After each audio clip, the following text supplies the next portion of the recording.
Bonjour à tous. Sur Actu Matin, deux invités, de nombreuses rubriques dans cette deuxième partie de votre émission. Pour les invités, d'abord Jacques Koumansou, président de la Fédération béninoise d'escrime, pour répondre aux questions d'Ali Moumouni sur la bonne santé de cette fédération qui vient de sortir d'une assemblée générale élective. Le deuxième invité, c'est Eddy Koto, lui qui est enseignant et surtout psychopédagogue. Avec lui, nous allons examiner les solutions préconisées par la hiérarchie des écoles maternelles et primaires de l'Atakora après le drame dans une école à Natitengu et qui a fait 3 morts dans le rang des apprenants la semaine écoulée. Pour les nouvelles rubriques, vous les connaissez déjà, le tour d'horizon de l'actualité sur le net avec Florence Bossa et Instant droit tenu désormais par William Cliquant. Nous allons faire constater les incohérences du code électoral en lien avec les autres tests avec lesquels il devrait en principe et en temps normal être en parfait accord. Bienvenue à tous.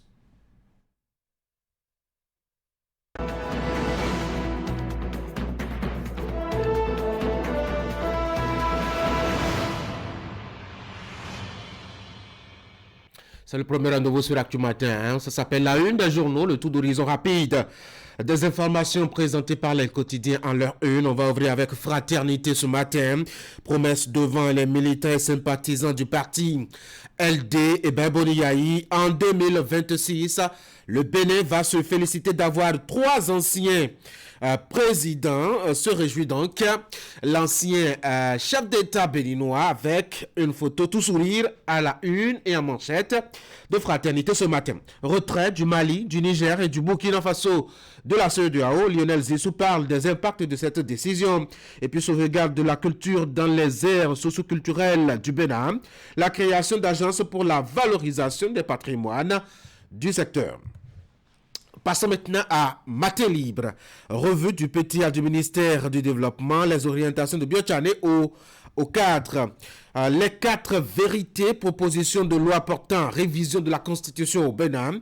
Les députés appelés à examiner le texte avec raison et sans un patient détail à la page 2 de la publication. La Nation, patrimoine national, 4 agences pour valoriser les aires culturelles. Et puis Côte d'Ivoire 2023, immersion dans l'univers des arbitres. Dabarou, proposition de révision de la Constitution béninoise, un projet mort-né s'interroge.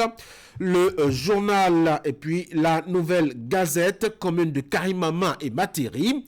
À la page 3, le journal vous apporte ce détail que 7 présumés terroristes ont été neutralisés. Décryptage info, reconnaissance des mérites, plusieurs travailleurs promus dans l'ordre du mérite du Bénin. L'autre quotidien, proposition de révision de la Constitution transmise à la Commission des lois. Quel sort pour l'initiative Hassan Seydou? Le meilleur édition sommet Italie-Afrique, le Bénin propose sa solution contre l'immigration. Le révélateur retard dans le processus de retrait des actes académiques.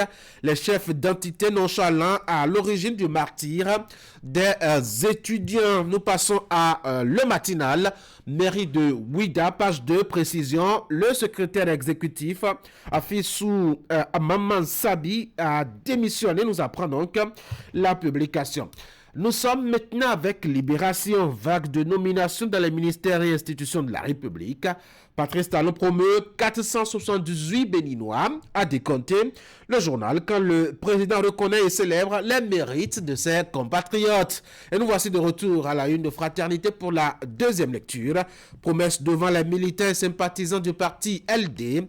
Boni a dit ceci: en 2026, le Bénin va se féliciter d'avoir 3 anciens présidents. Retrait du Mali, du Niger et du Burkina Faso de la CEDEAO. Lionel Zissou parle des impacts de cette décision. Précision, page 5 du journal. Et puis un dernier titre, notamment pour la route. Sauvegarde de la culture dans les aires socioculturelles au Bénin. La création d'agences pour la valorisation des patrimoines du secteur.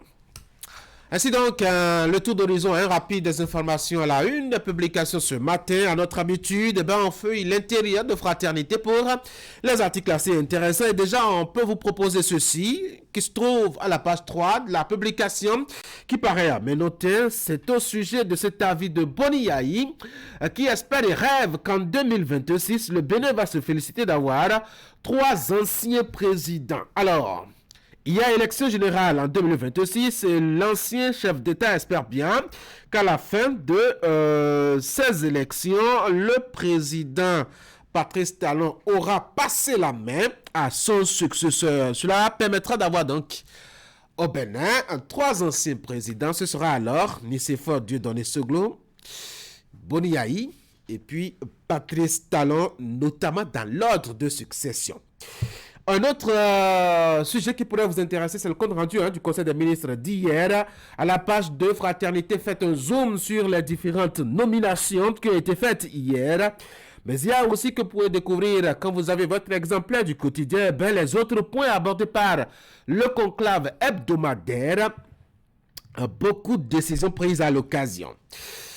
L'autre actualité qui va au-delà des frontières nationales, même si le Bénin se sent directement touché, c'est belle annonce dimanche dernier du retrait de 3 pays, le Mali, le Niger et le Burkina Faso, de la CEDEAO. Cela a forcément des impacts sur la vie communautaire. Alors, qu'est-ce qu'on peut ressentir comme influence dès lors que ces pays se seront retirés? Question à Lionel Zissou qui s'est prononcé là-dessus.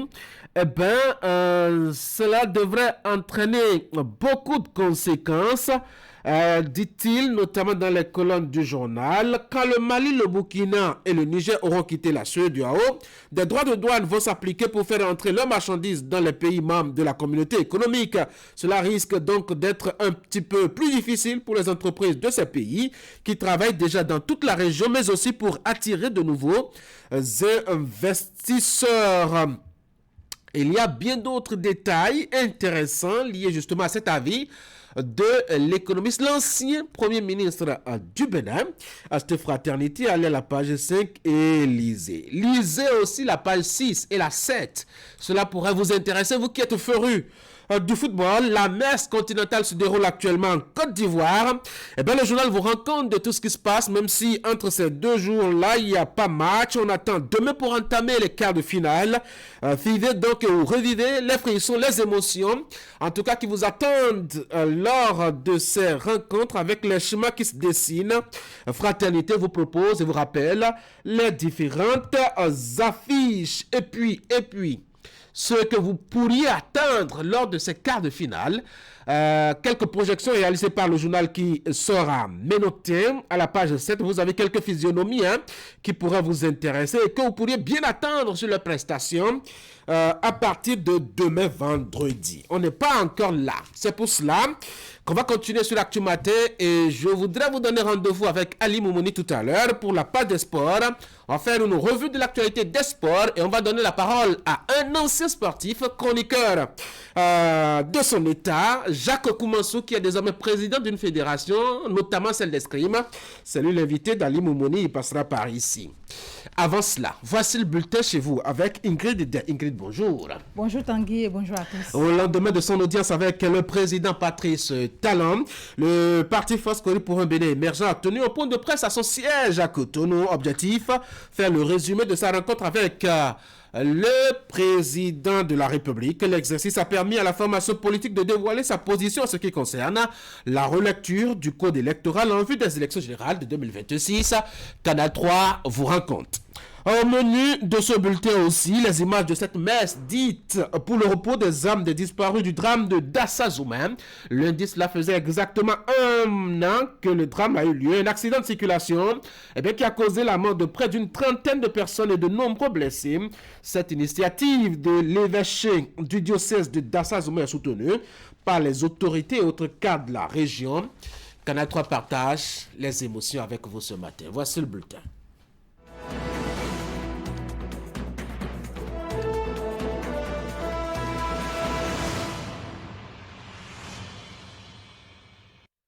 Je vous en soufflais Un mot pour ouvrir justement ce bulletin d'information. Le parti Foscori pour un Bénin émergent donne son accord pour la relecture du code électoral. C'est en perspective, Ingrid Day, des élections générales de 2026. En effet, Tanguy, c'était à la faveur d'un point de presse organisé ce mercredi à son siège à Cotonou. Il était question de faire le point de l'audience que le chef de l'État a accordé au parti ce mardi. Paul Humpé et le bureau du parti proposent, entre autres, que des dispositions portant sur la délivrance des quitus fiscaux, la caution de candidature et le parrainage des candidats soient revus dans le code électoral pour des élections inclusives. On l'écoute. Tout le monde est unanime qu'il y a des dispositions de la loi qui ont créé des problèmes et qui vont encore en créer si on laisse les choses en l'état. Donc, nous avons dit au chef de l'État que nos expériences nous obligent à vraiment souhaiter qu'il y ait une relecture du code. Lorsque vous voyez les montants des cautions à payer au Bénin, vous-même imaginez une formation politique de l'opposition au Bénin aujourd'hui réunit 163 500 000, plus 18 millions, plus 50 millions, la même année, sans compter ce qu'il faut pour aller faire campagne, etc., c'est énorme. Dès lors que nous avons pensé qu'il faut organiser toutes les élections dans une même année, il faut également penser à comment permettre aux formations politiques donc, de pouvoir y participer. Donc, il faut aller voir combien on peut véritablement payer en termes de caution. Il faut réduire la caution. Quelle est la mandature qui va parrainer en 2026? Pour nous autres, c'est les élus de 2026 qui doivent parrainer. Et pourquoi?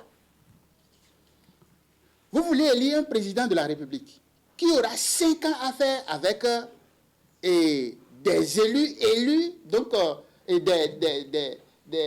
mis en place à partir de 2026. Si c'est ceux qui sont sortants, ceux qui sont finissants, qui vous parrainent et que vous gagnez, si vous n'avez pas la majorité qu'il faut à l'Assemblée, les 5 ans là, ça dit ce serait vraiment le calvaire pour cet élu. Au maximum, il faut aider celui qui sera élu président de la République de disposer d'une certaine majorité à l'entame de son mandat. Il nous a vraiment écoutés et n'a pas manqué de montrer son sentiment que lui, il est déjà fini, que lui part. Il nous a réitéré ça. Il est lui, qu'on révise, qu'on fasse, non, lui n'a plus vraiment d'intérêt à ce que, donc, pourvu que ça permette, n'est-ce pas, de continuer et que le pays soit en harmonie, etc., après lui, etc. Donc, bref, ça nous a permis de savoir que, bon, il n'est pas derrière ce qui se fait, profession de foi, mais que c'est aux acteurs de prendre leur responsabilité et faire ce qui doit se faire. La mise à la retraite de plusieurs centaines d'agents des forces de défense et de sécurité, notamment des agents de la douane, de la police, des eaux et forêts, continue de susciter des réactions au sein de l'opinion. Pascal Todino, ancien syndicaliste qui a longtemps défendu les droits des travailleurs, désapprouve cette décision du gouvernement et la qualifie de drame social. Suivez ici sa réaction au micro de Emma Hodon. La mise à la retraite, disons, anticipée des agents des forces de sécurité publique et de défense, c'est quelque chose de particulièrement dangereux. Dangereux par les personnes qui sont visées. Je dis bien par les personnes qui sont visées. Dangereux parce que ça peut créer de perturbations énormes sur la psychologie même de l'homme. J'ai fait un programme pour démarrer ma retraite dans 10 ans, dans 11 ans, dans 5 ans. Et brutalement, sans m'avertir, on me met à la retraite. Personne ne peut dire que ce n'est pas une punition. Moi, personnellement, je n'ai pas aimé cette décision-là. Non. Si on me le fait, je vais protester. Ce n'est pas parce qu'on ne proteste plus qu'on va profiter pour faire tout cela. Ceux qui ont voté ces lois-là aussi, on va commencer par mettre des députés à la retraite forcée. Les députés là, on va commencer par dire non, tel que tu te comportes au niveau de l'Assemblée là, non, toi tu peux maintenant aller te reposer de façon forcée, te faire remplacer par tes suppléants. Ce n'est pas normal, non. C'est un drame, puisque j'apprends qu'il y a déjà 11 qui ont déjà l'AVC. Et ceux qui restent encore en activité, ils peuvent toujours croire que mon tour vient. Et tout le monde sera en train d'être... Il y a le tchadi. Et c'est aussi le qui-vive. Et ça, ce n'est pas bien. Ce n'est pas bien. C'est un drame. C'est un drame. Combien ils sont au nombre de combien? 300 ou 400. Bon, donc après, ils vont encore trouver 1200. Et après, 1800. Et après, 2000, 3000. Finalement, ils vont vider l'administration de leurs compétences. Et on va commencer par recruter des Nougrounouis. Moi, je crois que c'est véritablement un drame social. Moi, je le dis à haute et intelligible voix. Non. Autre volet de l'actualité en images, le PNUD lance son programme de coopération 2024-2026 avec le Bénin. C'était à la faveur d'un atelier qui s'est déroulé ce mardi 30 janvier 2024 à Cotonou. On prit part à cette rencontre les deux parties avec à leur côté plusieurs partenaires techniques et financiers. Une rencontre à laquelle les grandes orientations du programme pays CPD ont été dévoilées. C'était également le moment pour ces participants de procéder à la présentation du bilan de la mise en œuvre du programme pays CPD 2019-2023 du PNUD Bénin. Suite à l'accident de circulation survenu à Dassa il y a 1 an et qui a causé la mort de près d'une trentaine de personnes et de nombreux blessés, une messe a été dite à la paroisse Sacré-Cœur de la commune. La célébration a réuni autour de nombreux fidèles, les autorités départementales et autres invités. Imet Hélène Mousso et Choy Vaudounon pour les précisions. L'événement a plongé tout le pays dans le désarroi, la détresse et le deuil. 1 an après le drame survenu à Dassa, les Béninois se rappellent encore de ce dimanche après-midi. Un bus de transport commun est entré en collision avec un camion et a pris feu. Le bilan dressé par les autorités a fait état de 29 décès, dont 20 personnes décédées calcinées sur les lieux. En effet, nous avons été impuissants face à l'ampleur du désastre. Voyant nos frères et sœurs partir dans les flammes, humainement, il s'agit d'une situation indescriptible, voire inacceptable. Toutes et tous se demandent pourquoi cela. Multiples interrogations qui restent sans réponse. En mémoire des disparus, mais aussi des blessés de cet accident grave, une messe a encore été dite ce lundi 29 janvier 2024. L'initiative de la célébration émane de l'évêque du diocèse de Dassa-Zoumé qui a bénéficié du soutien de la préfecture des collines, réunis aux côtés du peuple de Dieu, parents, amis. Autorités et autres invités ont une fois de plus imploré la grâce et la bonté du Tout-Puissant. Dieu est l'alpha et l'oméga. Il est au début et à la fin de tout. Et puisque nul n'est éternel, et donc qu'ils reçoivent ça ainsi et qu'ils continuent de prier pour que les âmes des défunts reposent en paix. À l'endroit des parents des victimes, une fois encore, c'est le lieu, le moment de leur réitérer toutes nos condoléances. Nous savons que ce n'est pas facile, oui, puisque parmi les victimes, on avait aussi des parents, on avait des amis et la douleur persiste. Face à la douleur engendrée par les pertes en vies humaines enregistrées, le père célébrant a invité les uns et les autres à se remettre à Dieu et à garder la foi en toutes circonstances. Un seul humain vaut plus que toutes les richesses du monde. Et nous pouvons dire que Dieu se réjouit de la mort de tant de personnes dans ce drame. Non, bien au contraire. D'autant plus que Dieu n'a pas créé l'homme pour la mort, mais plutôt pour la vie. Et nous sommes convaincus que nos frères et sœurs qui ont péri dans ce drame vont entrer dans son éternité, dans la lumière sans déclin. Je voudrais demander à Dieu, je voudrais prier comme nous l'avons fait tout à l'heure, prier Dieu de consoler toutes les familles qui sont éplorées pour que ce drame vraiment puisse passer.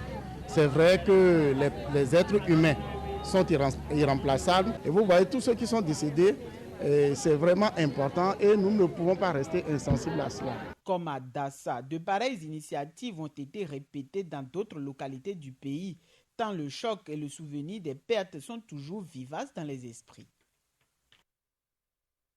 Voilà, ce sera tout pour ce bulletin d'information, Tanguy. Merci Ingrid Eder pour le service national. On passe une très bonne journée. Demain, par ici, vous verrez Wahab Alekbara pour vous tenir compagnie. Mesdames et messieurs, on va passer maintenant à notre bulletin. Voici les sports.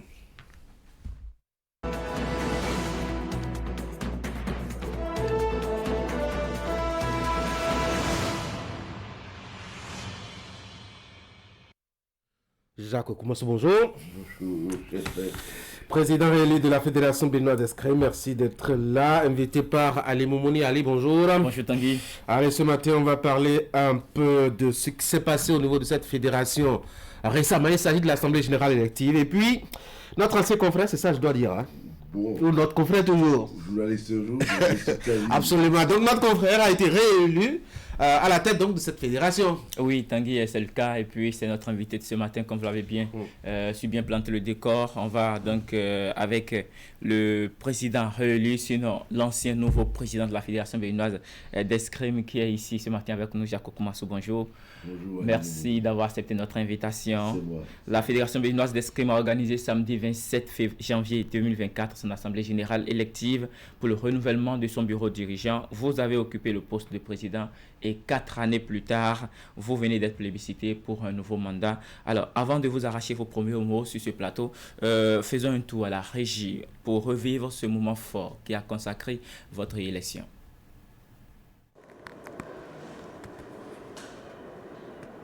Les différents votes nous révèlent que toutes les associations sportives, à l'unanimité, ont refusé de laisser partir le bureau sortant en faisant un vote positif à l'unanimité.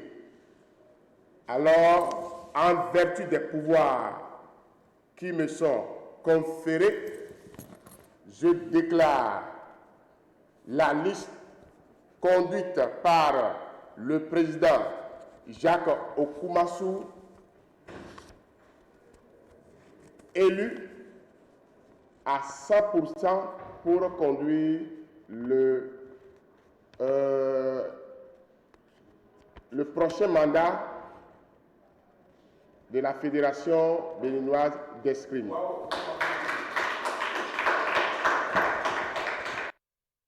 Alors, Jacques Okumaso, comment on se sent quand tous les acteurs vous renouvellent leur confiance? Est-ce un sentiment de satisfaction ou encore une invite à mieux faire? Ouais, c'est plutôt une invite à mieux faire parce qu'il n'y a pas de sentiment d'autosatisfaction. Parce que les acteurs sont tous impliqués. Il n'y a pas d'acteur sans Jacques, il n'y a pas Jacques sans acteur. Parce que c'est vrai que c'est eux qui votent et ces moments sont toujours des moments un peu épiques parce que vous ne savez pas ce qu'ils vous réservent. Parce qu'à la fin, vous avez toujours cette peur qui vous anime. Est-ce que vous serez reconduit, même si c'est un scrutin de liste? Donc ça veut dire que les acteurs sont conscients du travail qui a été accompli ensemble et que le travail qu'on va encore accomplir pour le devenir de l'escrime, parce que l'escrime n'est pas une discipline comme les autres. On ne fait pas l'escrime dans une rue, il n'y a pas de terrain, il n'y a pas beaucoup de gymnases, on en a d'ailleurs pas au Bénin. Donc il faut dire quand même qu'après 2 mandats à la tête de cette fédération, c'est seulement l'année dernière que nous avons acquis les premiers matériels professionnels, les pistes d'escrime. Et grâce au Comité national olympique et sportif béninois, ça veut dire presque 12 ans après, il a fallu le soutien, l'appui du comité grâce à la solidarité olympique. Donc rien n'est facile dans cette discipline. Pour acquérir aussi le matériel d'entraînement, parce qu'il y a 3 types de matériel. Il y a le matériel d'entraînement, il y a le matériel de compétition, il y a le matériel de grande compétition. Donc la plupart du temps, nous mendions presque avec la fondation de la Fédération internationale d'escrime pour avoir ce type de matériel, et nous les avons suffisamment aujourd'hui. On a créé les clubs, on a créé les associations qui aujourd'hui participent aux compétitions. Donc il faut quand même comprendre que c'est ensemble que nous, avec les membres du comité, des associations, des clubs, que nous réfléchissons au devenir de l'escrime au Bénin. Et bien entendu, cela fait partie d'un brin de satisfaction après tout cet effort consenti. Tout à l'heure, vous le disiez avec Tanguy, journaliste un jour, journaliste toujours, mais 4 années, sinon les 2 mandats passés à la tête d'une fédération, ce n'est pas un petit bagage en termes d'expérience. Pour votre cas personnel, qu'est-ce qui vous a le plus marqué dans la gestion? C'est vrai que quand vous occupez ce type de fonction, vous avez un retour d'expérience sur ces erreurs que vous avez commises ensemble, comment les corriger et comment affronter l'avenir, parce que l'avenir est toujours incertain. Il y a toujours une petite grisaille, il y a un horizon qui n'est pas toujours perceptible. Donc de ce point de vue, on estime que aujourd'hui, qu'est-ce qu'il faut faire ensemble pour que l'escrime béninoise arrive à encore connaître de beaux jours, parce qu'on est né plutôt avec des crocs. Plutôt 2 ans ou 4 ans après notre élection, nous étions qualifiés pour les Jeux Olympiques. On était à Rio de Janeiro. Donc du coup, les gens vont nous demander plus. Parce qu'à un moment donné, on est allé très très vite. On est allé vite, on a mis la gomme. Et entre-temps, on s'est rendu compte que plutôt que de continuer par mettre la gomme avec des binationaux, on a commencé par nous appuyer sur les jeunes formés par nos soins ici avec les maîtres d'armes, avec la direction technique que je remercie au passage, le directeur technique, M. Chrysostome William, qui a été le premier maître d'armes à être formé à l'Académie des maîtres d'armes de Dakar et qui aujourd'hui fait un travail énorme avec le sergent-chef Goudjon Rose qui est du côté de Ouida. Il y a d'autres maîtres d'armes, il y a d'autres encadreurs sportifs qu'on a formés aussi au Bénin. Donc à partir de ce moment, vous comprenez que on va mollo, on va step by step, pas après pas, on pose des pas. Et aujourd'hui, on a essayé de décocher des médailles avec les compétitions des jeunes du côté du Nigeria, du côté du Ghana. Et aujourd'hui, on participe régulièrement au championnat togolais. Et quand on va là-bas, je vous assure que nous raflons presque toutes les médailles. Alors que le Togo a une fédération des années, on est à des années-lumière du Togo. Le Togo a des gymnases partout. Et on le sait aisément que le Togo est mieux organisé sur le plan sportif que le Bénin. Et c'est pas parce que c'est le pays d'à côté, c'est pas parce que c'est un petit pays. Quand on va là-bas, vous voyez comment c'est organisé et que nous amenons des gamins qui quittent et qui ont été formés ici, que ces gamins se retrouvent là-bas et raflent des médailles forcément. On peut ensemble dire que le travail qu'on a bas est un travail qui commence par porter ses fruits, même si tant qu'il reste à faire, rien n'est fait. Alors on est un peu entré, on a un peu coché un peu l'agenda de ce matin. Alors dites-nous, entre les faux pas, les succès et puis voilà, la gestion des ressources humaines, qu'est-ce qui vous a beaucoup plus marqué dans votre expérience? Donc ce qui m'a marqué, c'est le travail qui se fait ensemble. On est solidaires les uns après les autres, on est vraiment unis. C'est un travail de famille. Enfin, on n'a pas l'impression d'être dans un bureau exécutif. La preuve, c'est à l'unanimité parce que tout le monde comprend que c'est une petite fédération. On n'a pas autant de licenciés, on en doit avoir dans les 300 licenciés. Et forcément, il faudrait que on se solidarise, on se serre les coudes pour ne pas créer de crise aujourd'hui, parce que ça ne sert à rien.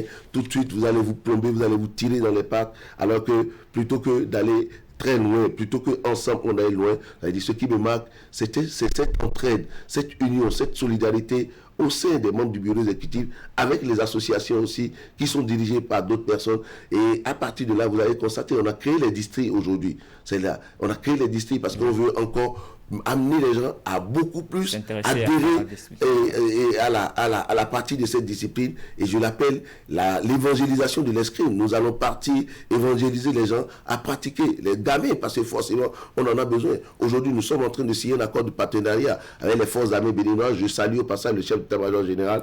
On va parler des projets futurs. Alors lors de la dernière assemblée générale du comité olympique, la fêtière des fédérations invitait toutes les instances à se conformer aux dispositions qui régissent bien entendu les institutions. Aujourd'hui, vous faites partie des toutes premières fédérations à organiser votre assemblée générale, à tenir compte des tests et à mettre en pratique bien entendu toutes ces dispositions. Alors, avant de vous poser ma prochaine question, on va faire un tour à la régie pour suivre les personnalités qui étaient présentes et qui ont apprécié vos efforts dans ce sens et aussi dans le cadre de vos réalisations.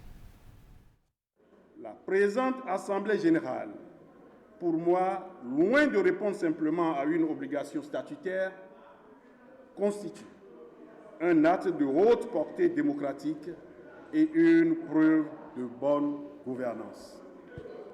C'est pourquoi je voudrais saluer au nom de Monsieur le ministre des Sports, les membres du comité exécutif fédéral, ainsi que tous les acteurs de la famille de l'escrime du Bénin, qui ont travaillé à la tenue de cette importante rencontre. Leur appel à la concentration, leur invite à la réflexion approfondie, leur appel au consensus en vue d'opérer des choix judicieux guidés uniquement par le bon devenir de l'escrime. Quand je regarde nos athlètes, franchement, même les élèves d'Akasato, les petits de Ouiga, quand ils s'habillent, toi-même tu es d'accord, ou bien président. C'est des actes de beaux athlètes qui ont tout pour aller de l'avant. Ce n'est pas par philanthropie que Yemi Akuti s'est retrouvé à Rio de Janeiro aux Jeux Olympiques en 2016. C'est par le dynamisme des responsables de la fédération qui lui ont permis de participer aux compétitions, lui ayant permis d'obtenir le ranking qui le qualifie. Bravo aux acteurs pour les différents succès obtenus inch by inch, centimètre par centimètre, mètre par mètre, chaque jour que Dieu fait. À partir de cet instant, la Fédération béninoise d'escrime est rentrée dans l'histoire du sport béninois. Et il faut qu'elle y reste. Et pour qu'elle reste dans l'histoire, il faut que d'ici à 2032, la vision soit claire. Allez, le décor est bien planté. On avait commencé par parler déjà de vos réalisations. Pour vous, lequel compte le plus? Est-ce Rio de Janeiro? Est-ce la participation des jeunes au tournoi de Nigeria? Est-ce pour les différents Open organisés ou encore l'Open international de Cotonou? Monsieur le Président, lequel compte le plus? Je ne suis pas du genre à tomber, comme je l'avais dit, dans l'autosatisfaction, et j'aime pas souvent regarder dans le rétroviseur parce que vous risquez de vous embouber, parce que devant, l'avenir c'est devant nous, c'est aller comment préparer les jeunes pour les Jeux africains de la jeunesse à Dakar dans 2 ans, comment nous qualifier cette année pour Paris 2024, et on a les chances d'être à Paris parce qu'on a encore un binational qui est là et qui est dans le ranking et qui participe aux différentes compétitions, qui est en train de monter. Et je crois que il y a le TQO, le tournoi qualificatif olympique qui aura lieu du côté du Caire. Et après ça, je crois que peut-être on a toutes les chances. On ne va pas forcer trop, mais je crois qu'on a toutes nos chances. Et après, il y a les compétitions statutaires, les championnats d'Afrique, les championnats du monde et les championnats d'Afrique cadets et juniors qui auront lieu en Afrique du Sud et les championnats seniors qui auront lieu au Caire. Donc, on a tellement d'objectifs pour cette année.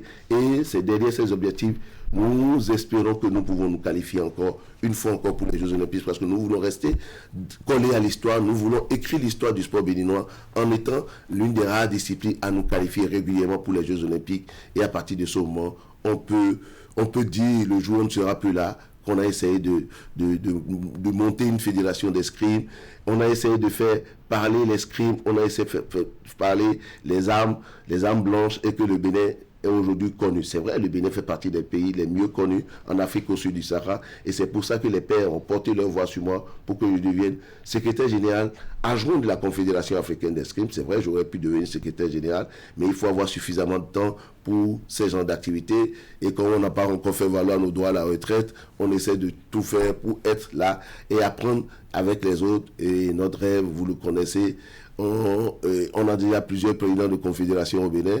Nous chérissons le rêve de peut-être un jour devenir président de la Confédération africaine d'escrime. Alors aujourd'hui, avec toutes ces visions, quels sont les projets pour ce prochain mandat?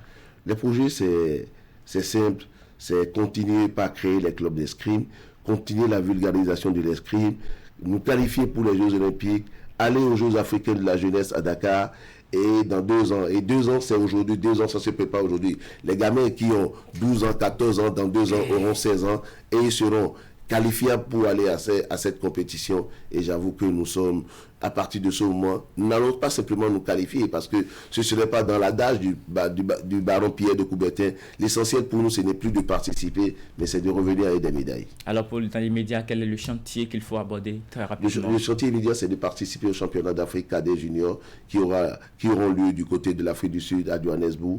Et forcément, comment faire pour que les gamins, une fois encore, reviennent avec des médailles. Alors, Monsieur le Président, merci d'avoir accepté notre invitation. On va finir cet entretien. Votre mot de fin? Oui, le mot de la fin, c'est de dire merci pour Canal qui nous appuie. Merci. Merci au ministre Dato, parce que c'est un ministre qui, depuis qu'il est là, nous appuie énormément, a compris l'importance de ces petites fédérations que nous sommes, et il ne les prend pas comme des petites fédérations. Il a mis toutes les fédérations dans le même pipeline, et il a mis des gens à notre écoute qui nous appuient, qui nous essaient de nous donner des conseils. Et je crois que c'est l'occasion de le dire une fois et de remercier l'administration Talon qui nous a appuyés depuis que cette administration est là. Parce que par le passé, on ne prenait pas de subvention. Aujourd'hui, nous avons une subvention quand même conséquente qui nous permet d'aller loin, de rêver et de porter plus loin les projets que nous avons avec nous. Parce que sans les moyens, vous ne pouvez rien faire en ce moment. Merci beaucoup, Jacques Okumassou. Je rappelle que vous êtes le président réélu de la Fédération béninoise d'escrime. C'était notre invité ce matin, chers téléspectateurs. On va poursuivre très rapidement et donner les résultats du championnat national au niveau de la Ligue amateur du Bénin. On parle de la football, la 6e journée qui a eu lieu hier. C'était incliné 0-1 face à l'équipe de Jam.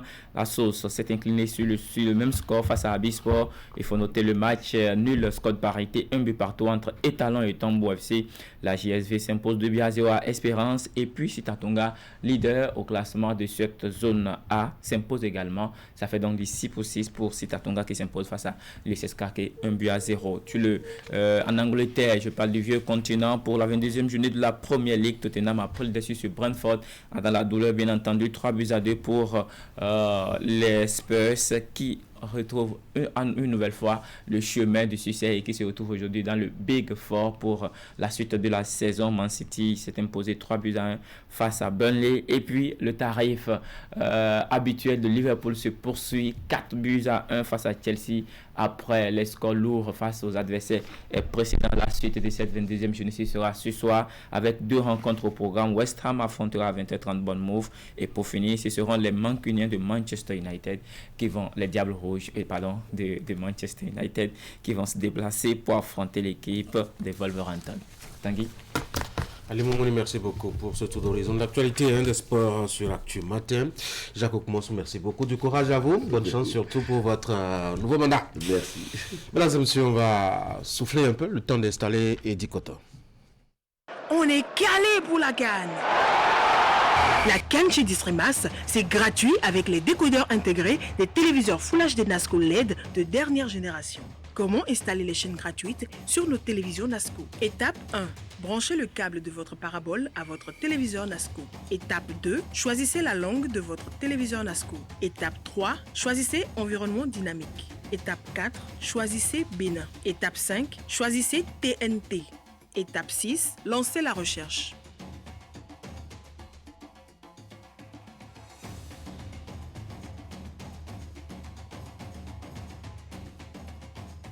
Offre disponible jusqu'au 12 février. Rendez-vous dans nos agences Distrimas Calavi, Cotonou Marina et Porte Novo. Contact vendeur 99 18 47 47. Produit sous garantie 12 mois, service après-vente et livraison chap-chap.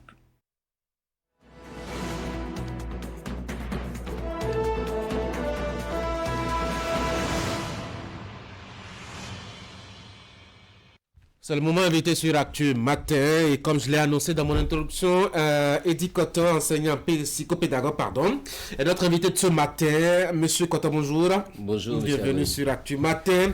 Nous allons voir avec vous quelles sont les mesures à prendre pour éviter le drame de la semaine écoulée où Anna Titengo, une enseignante, dans une mauvaise manœuvre avec sa voiture, a créé un drame. 3 écoliers sont décédés. Monsieur Coton, la configuration des établissements scolaires au Bénin, les dispositions des bâtiments et autres, offrent-elles vraiment, selon vous, une sécurité aux usagers des établissements publics? Je veux parler des enseignants, je veux parler des apprenants, mais aussi des usagers connexes, les parents d'élèves, le personnel connexe. Merci, monsieur Agoy. Je pense que la réponse, elle est non. Aujourd'hui, il faut avouer que beaucoup d'écoles, que ce soit à la maternelle, au primaire, au secondaire, même au supérieur, en République du Bénin, ne répondent pas au plan infrastructurel, aux normes de l'école de qualité fondamentale. C'est dire que les infrastructures doivent déjà être attrayantes et accueillantes, spacieuses pour les apprenants, les acteurs clés qui en font usage. Ensuite, les enseignants qui doivent transmettre la connaissance, ceux-là aussi doivent quand même se retrouver quand ils viennent dans l'école qui est leur lieu de travail. Et les parents, quand ils viennent chercher leurs enfants, doivent aussi se sentir en sécurité par rapport à leur contact avec l'administration scolaire. Quand je prends les apprenants, aujourd'hui, il faut avouer, beaucoup de salles sont exiguës, qui ne répondent pas véritablement aux normes, mais malheureusement, c'est encore avec des effectifs pléthoriques. L'enseignant a de la difficulté à circuler librement, à aller et venir, alors que le cours tel qu'aujourd'hui l'APC est conçu doit se faire de façon à ce que l'enseignant puisse circuler dans toute la salle et voir un peu ce que fait chaque apprenant et gérer les différences individuelles. Malheureusement, l'école ne répond pas à ces normes. Et puis, parlant maintenant de l'extérieur, de la cour de l'école, il y a des écoles aujourd'hui qui ne disposent presque pas de cours. Il y a des écoles qui n'ont pas de clôture et ça pose un problème. Je me demande parfois, je m'interroge, comment est-ce que les pouvoirs publics ou les autorités peuvent-elles construire une école sans clôture? C'est supposé que je construis. Non, monsieur Agoy, non, mais ça commence par là. Quand vous voulez ériger votre maison, construire votre domicile propre, on commence toujours par la clôture pour sécuriser l'investissement qu'on veut déployer. Les gens n'ont même pas encore commencé par construire la maison. Et puis, on construit un magasin tout au moins pour sécuriser d'abord l'investissement, c'est-à-dire le matériel, les matériaux à utiliser. Mais pourquoi est-ce que dans les écoles, on construit les salles de classe, les infrastructures à coût de milliards et puis on ne les sécurise pas avec une clôture? Ça pose un problème. On devrait en principe commencer par la clôture. C'est mon avis. Ensuite, quand on a érigé l'école et qu'on n'a pas eu le temps de faire la clôture, au moins les 2 premières années tout au moins, il faut y penser parce qu'après, ça devient compliqué. Aujourd'hui, je ne vous cache rien, mais il y a des écoles maternelles dans lesquelles les maîtresses ou les maîtres sont obligés tous les jours d'aller dans la brousse pour aller chercher tel ou tel autre enfant qui s'est évaporé dans la nature parce que justement, il n'y a pas la clôture pour sécuriser. Non, c'est arrivé déjà. C'est arrivé dans le département du Plateau. Et puis, je voudrais dire, il faut sécuriser les biens et les personnes. Et puis, l'autorité a parlé. Je ne suis pas contre la décision. Je suis d'accord que quand il y a un drame... On va fouiller la décision tout à l'heure. Après le drame, justement, il n'y a que les responsables départementaux en charge de l'enseignement, des enseignements maternels et primaires ont pris certaines décisions. La première, c'est que désormais, les enseignants sont obligés, à la fin des cours, d'organiser les apprenants, de les aligner et de les conduire hors de l'établissement. Je crois que c'est quand même assez strict pour permettre à ce que chaque enseignant puisse passer la main de façon directe aux parents pour le relais, en termes de sécurité, en termes donc de veille sur les apprenants. Je suis d'accord, monsieur Agoy. L'arrêté numéro 548, dans son article 3, a précisé cette disposition que l'autorité, le directeur départemental a rappelé aux enseignants. Et puis la première interrogation, je me dis, mais pourquoi est-ce que nous attendons qu'un drame survienne, qu'un accident tragique intervienne avant de rappeler ce que chacun doit faire? Parce que là, il ne faut pas dédouaner aussi les enseignants. Si les tests sont prévus, que les enseignants puissent veiller à la sécurité des apprenants dès la sortie des classes jusqu'à ce que leurs parents viennent les chercher, voilà, jusqu'au portail, l'enseignant doit pouvoir se consacrer à cette mission-là qui lui est dévolue. Parce que à l'intérieur de l'établissement ou de l'école, l'enseignant est garant de la sécurité des enfants. C'est quand les parents viennent les chercher au portail que désormais ils se déchargent. Et donc, cette disposition, on devrait pouvoir la faire respecter par tous les enseignants. Et s'ils ne le savent pas, il faut pouvoir le leur dire. C'est pour ça que chez nous, parfois, nous prenons de beaux tests, mais dans la mise en application, il n'y a aucun système ou aucun dispositif de suivi. Mais la faute n'est pas aux responsables, mais plutôt aux enseignants. Aux enseignants qui ne jouent pas leur rôle. Et c'est ce que je dis. Oui, non, ils sont peut-être... Ils sont informés, mais il y en a peut-être qui ne sont pas informés. Et ça, on dira que c'est leur faute parce que l'intéressé doit pouvoir chercher les tests qui cadrent un peu son métier. En dehors de cela, je pense que même si les enseignants devraient amener les enfants jusqu'au portail, les conduire en rang, c'est vrai que ça va dans la pratique, parfois c'est compliqué parce qu'à la fin du cours, l'enseignant doit émarger ou plutôt remplir les registres, le cahier et tout. C'est beaucoup de tâches pour lui, seul au même moment. Pendant ce temps, les apprenants sont peut-être patients parce qu'ils ont entendu le son de cloche et donc tout le monde veut sortir. Les parents sont au portail et attendent. Ça peut paraître compliqué. C'est peut-être pour ça. C'est même compliqué parce que imaginez un instant que les cours se terminent à 17h. Je parle de l'après-midi. De l'après-midi et notamment dans les établissements primaires ou maternels. Oui. Il y a parfois des parents d'élèves qui ne viennent pas chercher les enfants au-delà, à l'heure indiquée. Et si l'enseignant, au-delà de ses activités pédagogiques, doit s'attarder encore à rester à l'école au-delà d'une heure après la fin de cours, c'est une galère, ça. Et c'est évidemment pour cette raison que les enseignants parfois se retrouvent dans l'incapacité ou dans l'impuissance de jouer ce rôle-là qui leur a été attribué qui leur est dévolu. Et il faut l'avouer, aujourd'hui, en fait, il y a plusieurs problèmes. Il y a des parents, comme vous venez de le dire, qui ne viennent pas à temps. Et l'enseignant sera peut-être obligé d'attendre 30 minutes, 1 heure, 1h30, alors qu'il a déjà passé toute sa journée. Confidence, il y a un couple qui a oublié carrément d'aller chercher son enfant jusqu'à 20h. Vous imaginez? C'est-à-dire que le père pensait que la mère serait allée chercher l'enfant. Et vice-versa. La mère pensait que le père serait allé chercher l'enfant. Et ils ont attendu jusqu'à 20h. C'est quand ils se sont retrouvés à la maison qu'ils se sont rendus compte que le fils n'est pas rentré. Ça pose un problème. Et donc, c'est pour ça que, vous voyez, les dispositions doivent intégrer tous les acteurs.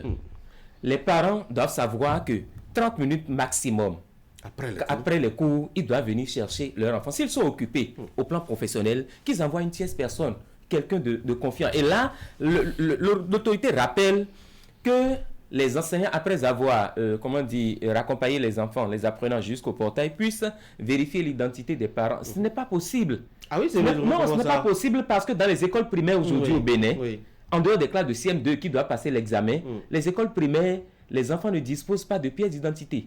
Les parents ne disposent pas de carte d'accès qui pourrait permettre à l'enseignant de savoir que tel enfant est effectivement celui de tel parent et faire le rapprochement pour les laisser. Du coup, lorsque l'enseignant les raccompagne au portail, il s'en lave les mains. Qui vient chercher tel enfant, il ne sait pas. Et ça pose aussi un autre problème de sécurité, parce qu'il y a la sécurité à l'intérieur, mais aussi la sécurité à l'extérieur. Et puis quand nous parlons, si vous permettez, quand nous parlons de clôture, et l'autorité demande que les parents d'élèves s'organisent avec les directeurs d'école, je trouve qu'à l'instant où nous sommes, en plein milieu de l'année scolaire, ou peut-être vers la fin de l'année scolaire, ce n'est plus possible. Parce que les budgets des écoles ont été votés depuis plusieurs mois, avant même le début de la rentrée, le 18 septembre dernier.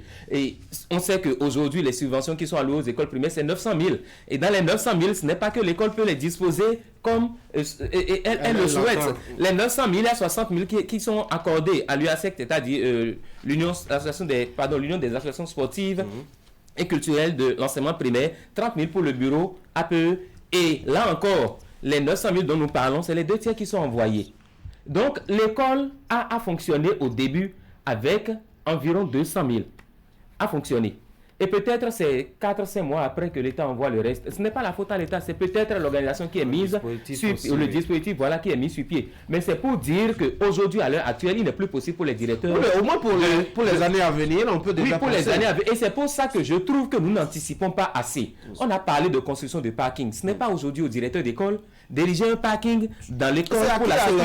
Non, mais avec quel moyen est-ce qu'il le fait? Il le fait avec quel moyen? Parce que là encore, je ne vous l'ai pas dit, mais la sécurité en dehors de l'école, ça prend en considération par exemple aussi les passeurs, c'est-à-dire ces personnes-là de bonne volonté parfois, qui aident les apprenants à traverser la rue, parce qu'on a connu à Zakota l'année dernière ou l'année sur dernière, il y a eu des cas d'accident, des enfants fauchés par la mort. Donc, c'est aussi un problème en dehors de l'école. Les passeurs là, par exemple, qui les recrutent, ce n'est pas prévu dans les rubriques pour lesquelles les directeurs d'école doivent décider d'investir avec les moyens de l'école. Parfois, c'est des chefs d'établissement ou des directeurs d'école qui mettent la main à la poche pour recruter ces passeurs-là. Mais comment est-ce qu'on fait pour que ça puisse perdurer? L'État doit pouvoir revoir un peu les donnes. Et quand je parle aussi du moment, est-ce que là, puisque le budget est voté depuis plusieurs mois, on peut demander à un directeur d'école de construire un parking, quand que l'espace n'existe pas, parce qu'il aurait fallu prévoir cet espace-là pour qu'aujourd'hui, le directeur puisse en faire usage, mais l'espace n'existe pas. Les écoles sont construites parfois sans aucune norme à la matière. On construit et puis on laisse, on ne revient pas voir 1 an, 2 ans après. Bon, comment est-ce que ça évolue? Parce qu'il faut toujours gérer avec les moyens de bord, non? Pour créer un parking. On n'a pas besoin d'origer une clôture avec une dalle, etc. Je compartimenter comme on le fait dans les ministères. Non, je ne demande pas qu'on le fasse, mais qu'il y ait un espace réservé pour abriter les motos et les véhicules, les engins à 4 roues. Ça n'existe pas même dans les écoles et les collèges, ça n'existe pas. Vous verrez par exemple dans des écoles, c'est le même portail ou la même entrée qui sert, d'entrer et de sortir aux élèves et aux enseignants, aux parents d'élèves aussi. Non, en principe, ça ne devrait pas être comme ça.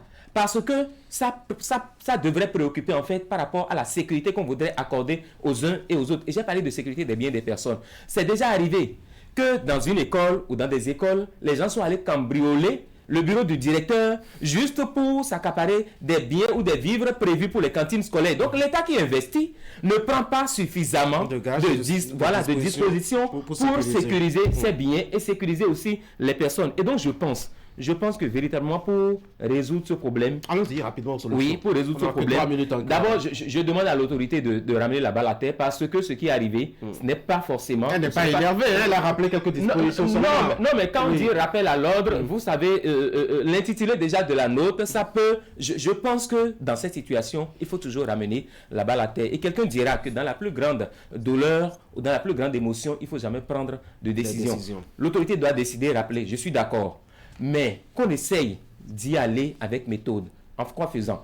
Consulter, par exemple, réunir le ministre des enseignements maternels et primaires devrait déjà, par exemple, convoquer tous les directeurs départementaux, les chefs de région pédagogiques, je crois que ça a été modifié récemment, les inspecteurs, les conseillers pédagogiques, les directeurs d'école, déjà à une séance, pour voir comment est-ce qu'on fait en pleine année scolaire pour qu'un tel drame ne revienne pas. Ensuite, quand on les a convoqués, qu'on puisse voir avec les uns et les autres la possibilité qu'il y a à associer les collectivités locales, par exemple les mairies, pour que dans l'urgence, comme l'autorité a demandé, des parkings soient érigés dans les écoles. Mais au-delà, il faut assurer la sécurité des biens et des personnes avec les clôtures à mettre à disposition de ces écoles pour que nous soyons sûrs que désormais les écoles disposent de clôtures. Et ensuite, il faut, comme je l'ai dit, si possible, prévoir différentes entrées pour le personnel enseignant, pour les apprenants aussi et pour les parents. Et pour finir, que les écoles primaires disposent pour leurs apprenants de pièces d'identité. Sans quoi, n'importe qui peut aller dans n'importe quelle école pour chercher n'importe quel enfant et en faire n'importe quoi. Donc ça pose toujours le problème de sécurité. Ce n'est pas quand les enfants ont atteint le CM2 qu'il faut prévoir donner une pièce d'identité. Ils ont commencé l'école depuis la maternelle. À la maternelle, ça se fait. Oui. Mais pourquoi est-ce que le point est rompu? À la maternelle, justement, il y a des dispositions qui sont prises par rapport à l'identité. Peut-être à cause de leur jeune âge, on y veille. Mais au primaire, pardon, monsieur Agoy, on suppose qu'ils sont légèrement toujours jeunes. Ils sont légèrement enfants. Non, mais ils sont toujours enfants. Ils n'ont pas atteint l'âge de maturité pour se prendre en charge. Mais je voudrais finir avec ceci, si vous permettez. Il faut susciter les citoyens de bonne volonté. Je pense que l'État peut le faire. l'État peut susciter les citoyens de bonne volonté qui peuvent accompagner spontanément ces initiatives. Parce qu'à un moment donné, il faut l'avouer, l'État ne peut pas tout faire. Mais pourquoi est-ce qu'on n'appelle pas les gens? Je pense par exemple à cette organisation, le Téléthon pour soutenir l'école béninoise. Pourquoi est-ce qu'on ne l'organise pas chaque année? Voilà, à l'occasion de doter l'université de quelques... Oui, voilà. Et en son temps, beaucoup de ministres, des autorités se sont prononcés pour apporter leur soutien et on peut reprendre. La journée mondiale de l'éducation en janvier, c'est déjà passé malheureusement, mais on peut toujours réitérer cela à une occasion spécifique de l'année et les ressources qui seront mobilisées seront mises en œuvre pour construire ou arranger, réfectionner les infrastructures avant l'année scolaire à venir. Ce serait une belle initiative. Eddy Camille Koto, enseignant, psychopédagogue. Merci beaucoup d'être venu sur l'Actu Matin. Merci à vous. Bonne journée. Merci. Que s'est-il passé ces 7 derniers jours au Bénin, notamment sur le net? Réponse à cette question à travers la rubrique qui va suivre. Voici Actu sur le net.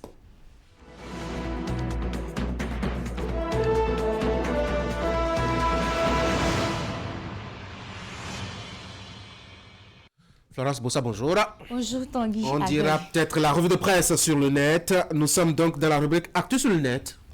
Ravi de vous revoir, amis d'Actu sur le net. Politique, sport, c'est ce qui nourrit et qui continue d'ailleurs de nourrir l'actualité sur les réseaux sociaux cette semaine. Nous avons promené nos yeux sur Facebook, Instagram et WhatsApp. Voici ce que nous vous proposons. Le sujet qui intéresse et qui continue d'intéresser sur les réseaux sociaux, c'est cette proposition de loi portant révision de la Constitution du Bénin. Elle est introduite à l'Assemblée nationale par l'honorable Hassan Seibou du Parti Bloc républicain le 26 janvier dernier. L'auteur de cette proposition de loi souhaite qu'on inverse l'ordre des élections en organisant d'abord la présidentielle avant la tenue des élections législatives et communales. Cette inversion constitue également une solution législative qu'appelle la décision numéro 2024-001 du 4 janvier 2024 rendue par la Cour constitutionnelle en vue de satisfaire au principe de l'égalité et de légitimité des parrains selon le président du groupe parlementaire Bloc républicain. Dans ce sens, 2 articles 153 et l'article 42 de la Constitution sont touchés. L'article 42 proposé renforce a priori le verrou de la limitation du nombre de mandats présidentiels à 2.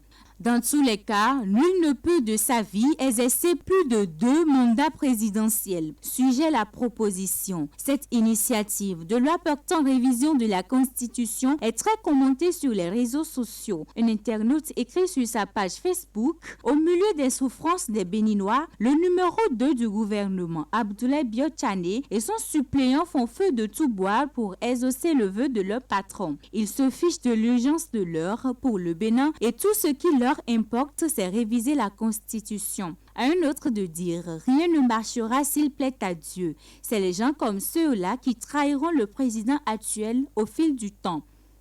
Pendant ce temps, dans la sous-région, on est plutôt préoccupé par le retrait de certains pays sahéliens de la communauté économique des États de l'Afrique de l'Ouest ou ceux de AO. Les militaires au pouvoir au Burkina Faso, au Mali et au Niger ont annoncé simultanément sur leurs chaînes de télévision respectives leur retrait de cette organisation sous-régionale avec effet immédiat. Dans le communiqué, les dirigeants affirment prendre toutes leurs responsabilités devant l'histoire et répondre aux attentes, préoccupations et aspirations de leur population. Comme on pouvait s'y attendre, ce retrait n'a pas laissé indifférents les internautes. Que ce soit des citoyens burkinabés ou encore des Nigériens, on est très préoccupé par cet acte posé par le trio Goïta Traoré-Tiani. Ismaël Diallo, ancien diplomate, analyse en ces termes. C'est une occasion de forcer la CEDEAO à une introspection. Un autre dit: c'est ce qui les arrange, sinon ce n'est pas en faveur de la population en tout cas, puisque vous le savez bien que cela n'arrangerait pas le secteur privé. Tout ça pour se maintenir au pouvoir. Tanguy, je voudrais rapidement revenir sur la révision de la Constitution pour dire que dans un message posté sur sa page Facebook dans la soirée de ce mercredi, Boni Yayi a donné sa lecture de la proposition de la révision de la Constitution du Bénin. Dans un message fleuve, il s'interroge sur l'opportunité de cette initiative du président Talon alors qu'il est à 2 ans de la fin de son mandat, car selon lui, rien ne presse. Il explique que l'objectif de sa publication est d'éclairer l'antenne des uns et des autres, de sensibiliser et d'œuvrer pour l'échec de vote éventuel de cette proposition de la révision de la Constitution. Oui, Boni Yayi, au devant de l'actualité sur le net, mais en dehors du net aussi. Fraternité a fait de lui d'ailleurs sa manchette ce matin. On en parlera tout à l'heure lors de nos débats. Ce sera le premier sujet de nos discussions. Les acteurs sont déjà dans les coulisses. Florence, actu sur le net, c'est aussi des vidéos qui font le buzz. Nous irons en Côte d'Ivoire, vous dites certainement, depuis qu'elle a commencé cette affaire, nous fait que nous fatiguer avec la CAN. Prenez patience, c'est l'actualité de l'heure. Dans la rencontre très attendue Côte d'Ivoire-Sénégal, le tenant du titre champion d'Afrique a été éliminé aux fatidiques séances des tirs au but, permettant ainsi à la Côte d'Ivoire, pays organisateur, d'être qualifié au quart de finale. Une victoire tant célébrée sur les réseaux sociaux par les Ivoiriens. La joie était débordante dans les rues, les ménages, dans les coins chauds du pays d'Alassane Ouattara. Je vous laisse suivre plus tôt.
Voilà ça.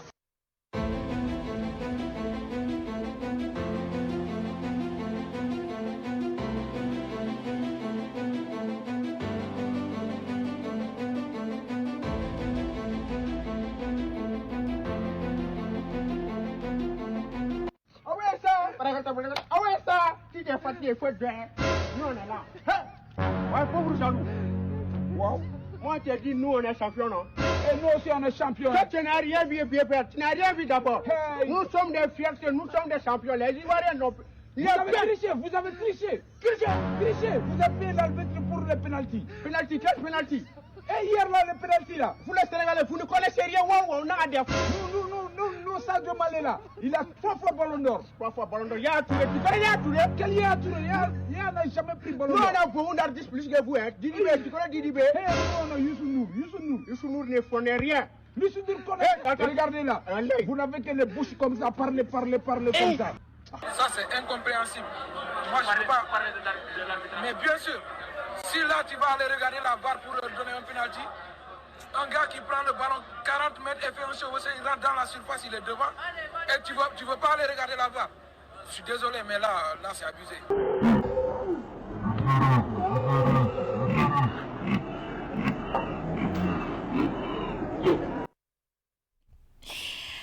Ce sera tout pour Actu sur le net de ce jour. Oui, cette dernière image qui laisse un peu pantois. C'est vrai qu'on a eu des échos du retour des Lions de la Teranga au Sénégal. Mauvais accueil à ces joueurs qui quand même, il y a 2 ans, faisaient la fierté du pays. Aliou Cissé qui a été hué, on l'apprend. D'ailleurs, même sur l'image, on a pu voir ce geste assez agressif à son endroit. Lui qui a été élu d'ailleurs au premier tour, notamment, de ces éliminatoires à meilleur sélectionneur de cette CAN qui se déroule en Côte d'Ivoire. Bien dommage. Mais la passion aussi est passée par là. Florence Bossa, merci, bonne journée. Merci à vous de même. Est-ce que vous connaissez vos droits, mesdames et messieurs? C'est l'instant de vous en parler. Mais cette fois-ci, on va parler code électoral puisque c'est l'actualité. Voici Instant Droit.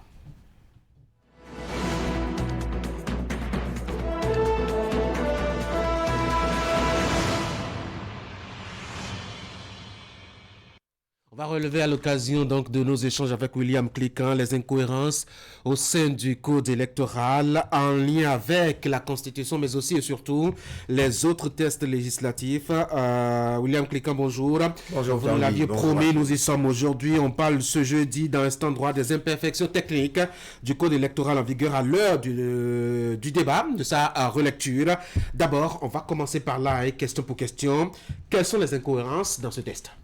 Eh bien, on parlera de plusieurs types d'incohérences, puisque la décision de la Cour constitutionnelle, la DCC 24-001 du 4 janvier dernier, a évoqué principalement deux de ces incohérences, le parrainage, donc la qualité des parrains. Est-ce les maires et députés en poste dont les mandats sont en cours qui vont parrainer les candidats à la présidentielle de 2026 ou ceux à élire en 2026?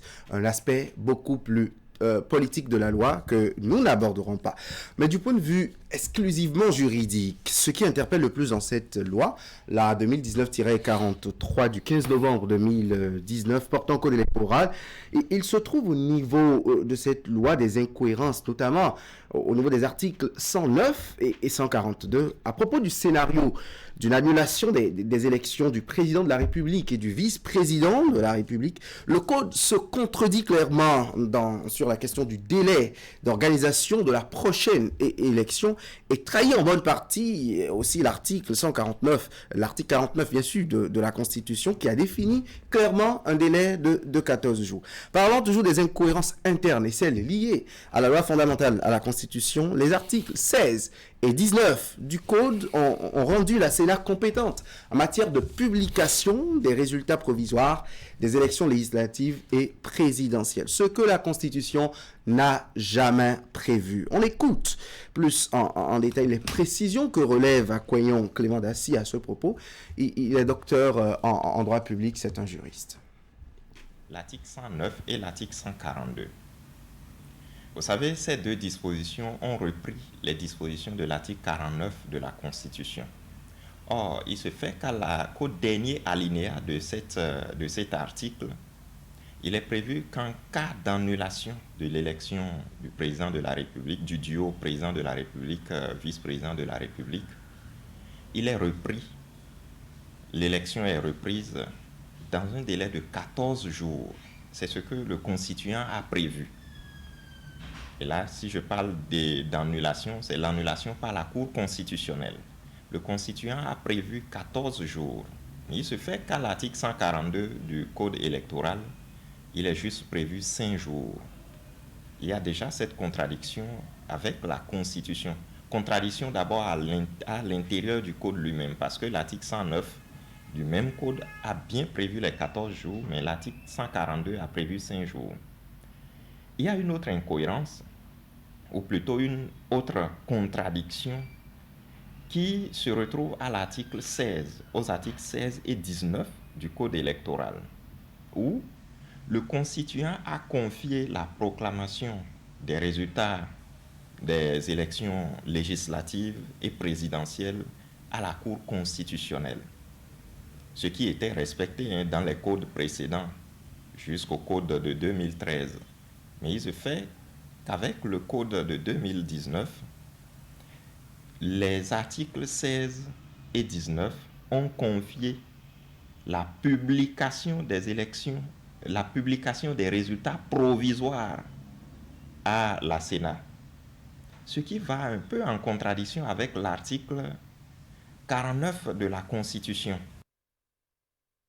Vous voyez clairement, des dispositions de ce code électoral ne sont pas conformes à la Constitution. Et dans un pays où la hiérarchie des normes est respectée, un texte comme celui-là souffre donc d'une certaine légitimité. C'est une limite aussi.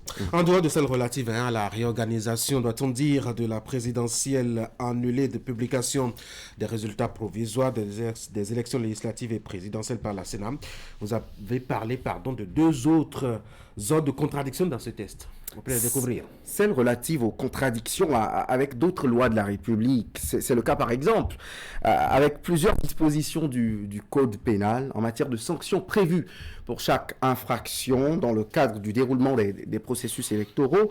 On prend par exemple aussi l'article 211, le tout dernier de cette loi-là, 2019-43 du 15 novembre 2019 portant code électoral.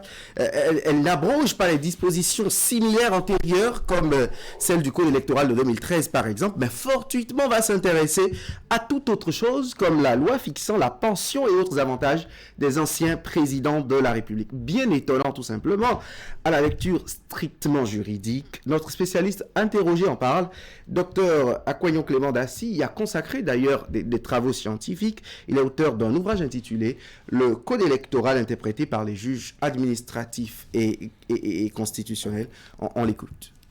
Il y a aussi une contradiction entre le code électoral et le code pénal, en ce que lorsque vous prenez les dispositions de l'article 54 du code électoral, il est question de l'interdiction des pratiques publicitaires et autres pratiques tendant à influencer ou tenter d'influencer le vote. Et cette pratique est interdite 12 mois avant chaque vote et jusqu'à son terme. Dans le code électoral, c'est 12 mois. Mais le code électoral qui a prévu cette pratique, qu'il a interdite, n'a pas prévu de sanctions. Ce code a renvoyé au code pénal. Il se fait que dans le code pénal, ce n'est pas 12 mois, mais plutôt 6 mois. Il y a bien d'autres dispositions où on voit des pratiques interdites ou plutôt des infractions prévues par le code électoral qui renvoient au code pénal pour préciser les sanctions, pour préciser même l'incrimination et la sanction. Mais le code pénal ne comporte aucune disposition qui porte sur ces infractions-là. La dernière disposition du code électoral, l'article 211, qui abroge des tests qui ne devaient pas abroger parce que ces tests n'ont aucun lien avec le code électoral. Vous prenez par exemple la loi qui fixe la pension et autres avantages des anciens présidents de la République. Le code électoral, l'article 211, l'a abrogé alors que ce texte n'a aucun lien avec les élections. Donc certainement, une erreur que le législateur a dû commettre, c'était certainement d'autres tests qu'il voulait viser en visant le test qui accorde la pension et autres avantages aux anciens présidents de la République. Et curieusement, on ne retrouve pas le code électoral de 2013 ou celui de 2018 qui ont été abrogés par le code de 2019. C'est d'autres tests qui n'ont aucun lien avec ce code qui ont été abrogés. Vous voyez, techniquement parlant, ce sont là, entre autres, les incohérences que j'ai pu relever dans ce code lors de l'élaboration de mon ouvrage et qui justifient que ce code soit véritablement révisé. Docteur Clément Daci qui se met à la disposition du législateur pour son expertise. Et je rappelle aussi, Tanguy, qu'aucune exhaustivité ne frappe ces incohérences relevées. On a parlé seulement de 4 incohérences. On pouvait y aller un peu plus en détail si on le voulait. Mais bref, c'est juste illustratif des couacs internes de ce texte. Et on se surprend à voir non seulement l'ampleur, mais aussi le nombre assez élevé de ces incohérences-là liées souvent à ce fameux test. Alors, le moins qu'on puisse dire, c'est ce qu'on entend, je dois dire, de la bouche de certaines personnes qui font le lien entre ces incohérences qu'on a vues là et qu'on a notées, notamment du point de vue politique ou du point de vue juridique, un lien donc avec la révision de la Constitution. Allez, on va en parler jeudi prochain, vous nous dites. Oui, la semaine prochaine, on va disséquer la proposition de loi et s'appesantir sur les bouleversements juridiques qu'il pourrait y avoir si la loi était adoptée en l'état, parce que même les sachants, même juristes, Dr Akwayon Daci Clément l'a également dit, pour transformer de façon structurelle et de sorte à avoir des élections générales bien organisées dans le futur et non pas régler ponctuellement le problème de 2026, la révision de la Constitution serait en train de s'imposer comme une nécessité. On verra tout ça jeudi prochain. Merci beaucoup, William Klika, pour ces instants droits. N'allez pas trop loin. Tout à l'heure, on va se voir pour le débat. Mesdames et messieurs, on va marquer la pause maintenant. Et la fête démarre. Jusqu'au 31 janvier 2024, bénéficiez jusqu'à moins 40% de remise sur toute la gamme électroménager. Aussi, participez à la super tombola de fin d'année sur tout achat à partir de 200 000 francs CFA dans l'une des agences Néo et Allo. Au tirage, plus d'une dizaine de lots à gagner dans les motos Wave S et les téléviseurs LED à ne pas rater. Plus vous achetez, plus vous avez la chance de gagner à la grande tombola de Néo et Allo. Rendez-vous en agence Ganri, Avenue Stenmez, Kongezo et Revan. Garantie allant jusqu'à 12 mois. Service après-vente et livraison assurée. Contact vendeur 60 00 66 66. Néo et Allo vous souhaitent une bonne année.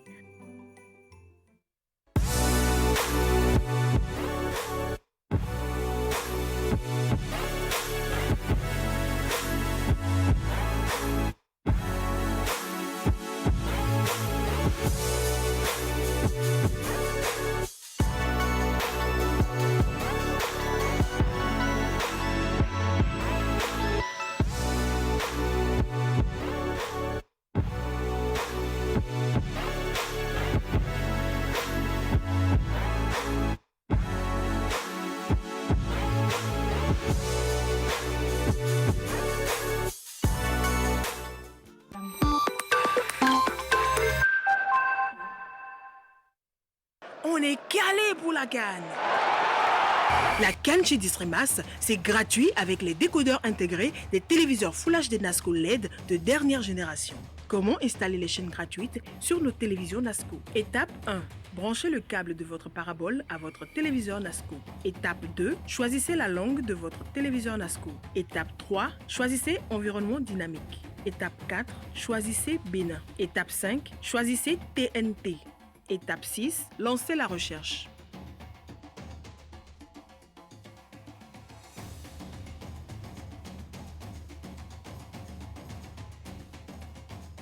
Offre disponible jusqu'au 12 février. Rendez-vous dans nos agences Distrimas Calavi, Cotonou Marina et Porte Novo. Contact vendeur 99 18 47 47. Produit sous garantie 12 mois, service après-vente et livraison chap-chap.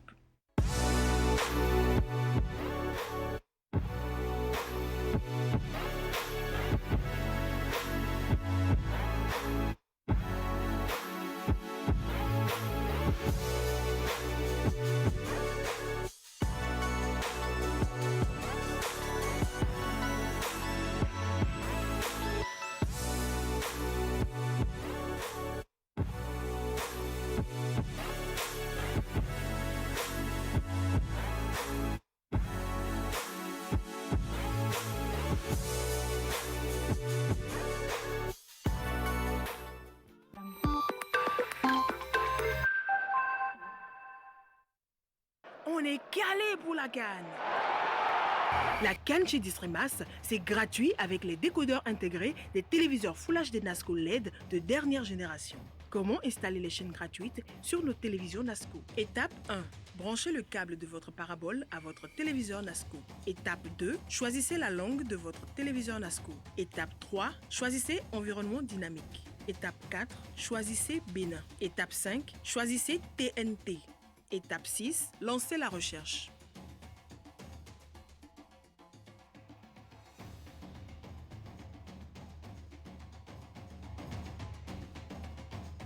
Offre disponible jusqu'au 12 février. Rendez-vous dans nos agences Distrimas Calavi, Cotonou Marina et Porte Novo. Contact vendeur 99 18 47 47. Produit sous garantie 12 mois, service après-vente et livraison chap-chap.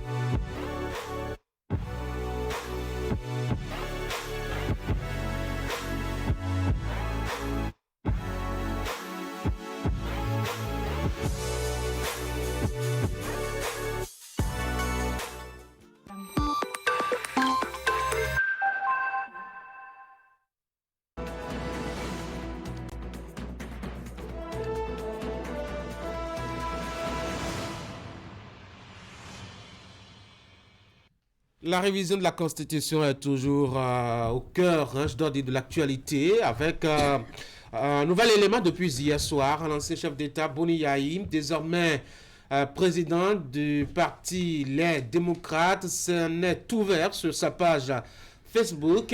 Florence Bossa a parlé de messages fleuves sur son espace donc, de discussion privée sur Facebook. Eh bien, on va examiner le contenu avec les débatteurs, puis on va revenir sur cette affaire donc, de démission ou de sortie, c'est le mot approprié, de 3 pays de la CEDEAO. Qu'est-ce que cela aura comme influence en termes de géopolitique de la sous-région et surtout en termes d'économie? On parlera de ça si le temps nous permettait. William, passez par ici déjà, bonjour à nouveau. Bonjour Frédéric, bonjour. Bonjour Tanguy. Franck, bonjour. Ulrich, bonjour. Bonjour Tanguy. Désormais, on connaît ce que pense Boni Yayi de cette affaire donc de révision de la Constitution. Pour lui, c'est de beaux prétextes, Eric. Oui, absolument. Il s'est beaucoup interrogé d'ailleurs sur ça, sur l'opportunité d'une révision. Est-ce que si on ne révisait pas la Constitution, le Bénin allait s'enflammer? Est-ce qu'on allait nous retrouver dans des situations assez complexes? Beaucoup d'interrogations pour venir à la conclusion de ce que lui, il s'oppose à la révision, bien entendu, de la Constitution. Après, moi, je m'interroge. Nous savons que Yayi Boni et Patrice Talon ont un problème et qu'ils traînent depuis plusieurs années. Nous sommes arrivés aussi à la conclusion que nous avons peut-être affaire à une opposition de personnes et que tout ce qui concerne Patrice Talon soulève une certaine, je dirais, préoccupation du côté de Yayi Boni. J'ai lu le message, j'ai le sentiment que le départ de Patrice Talon en 2026, Yayi Boni en fait un projet personnel et déjà il se félicite de ce que en 2026 on aura 3 anciens présidents. Je pense que moi, à mon avis, pour les garanties que la Constitution, même en l'état actuel, même dans sa forme révisée, propose, sont là. Je vous l'ai dit que quand Patrice Talon, à plusieurs reprises, n'a cessé véritablement de confesser véritablement son départ. Alors pourquoi du côté de l'opposition, enfin on a des raisons d'avoir des doutes, on a des raisons de ne pas croire et d'être toujours dans le discours de ce que on veut toujours réviser la Constitution pour un 3e mandat. Pour moi, le débat est en train d'être déplacé.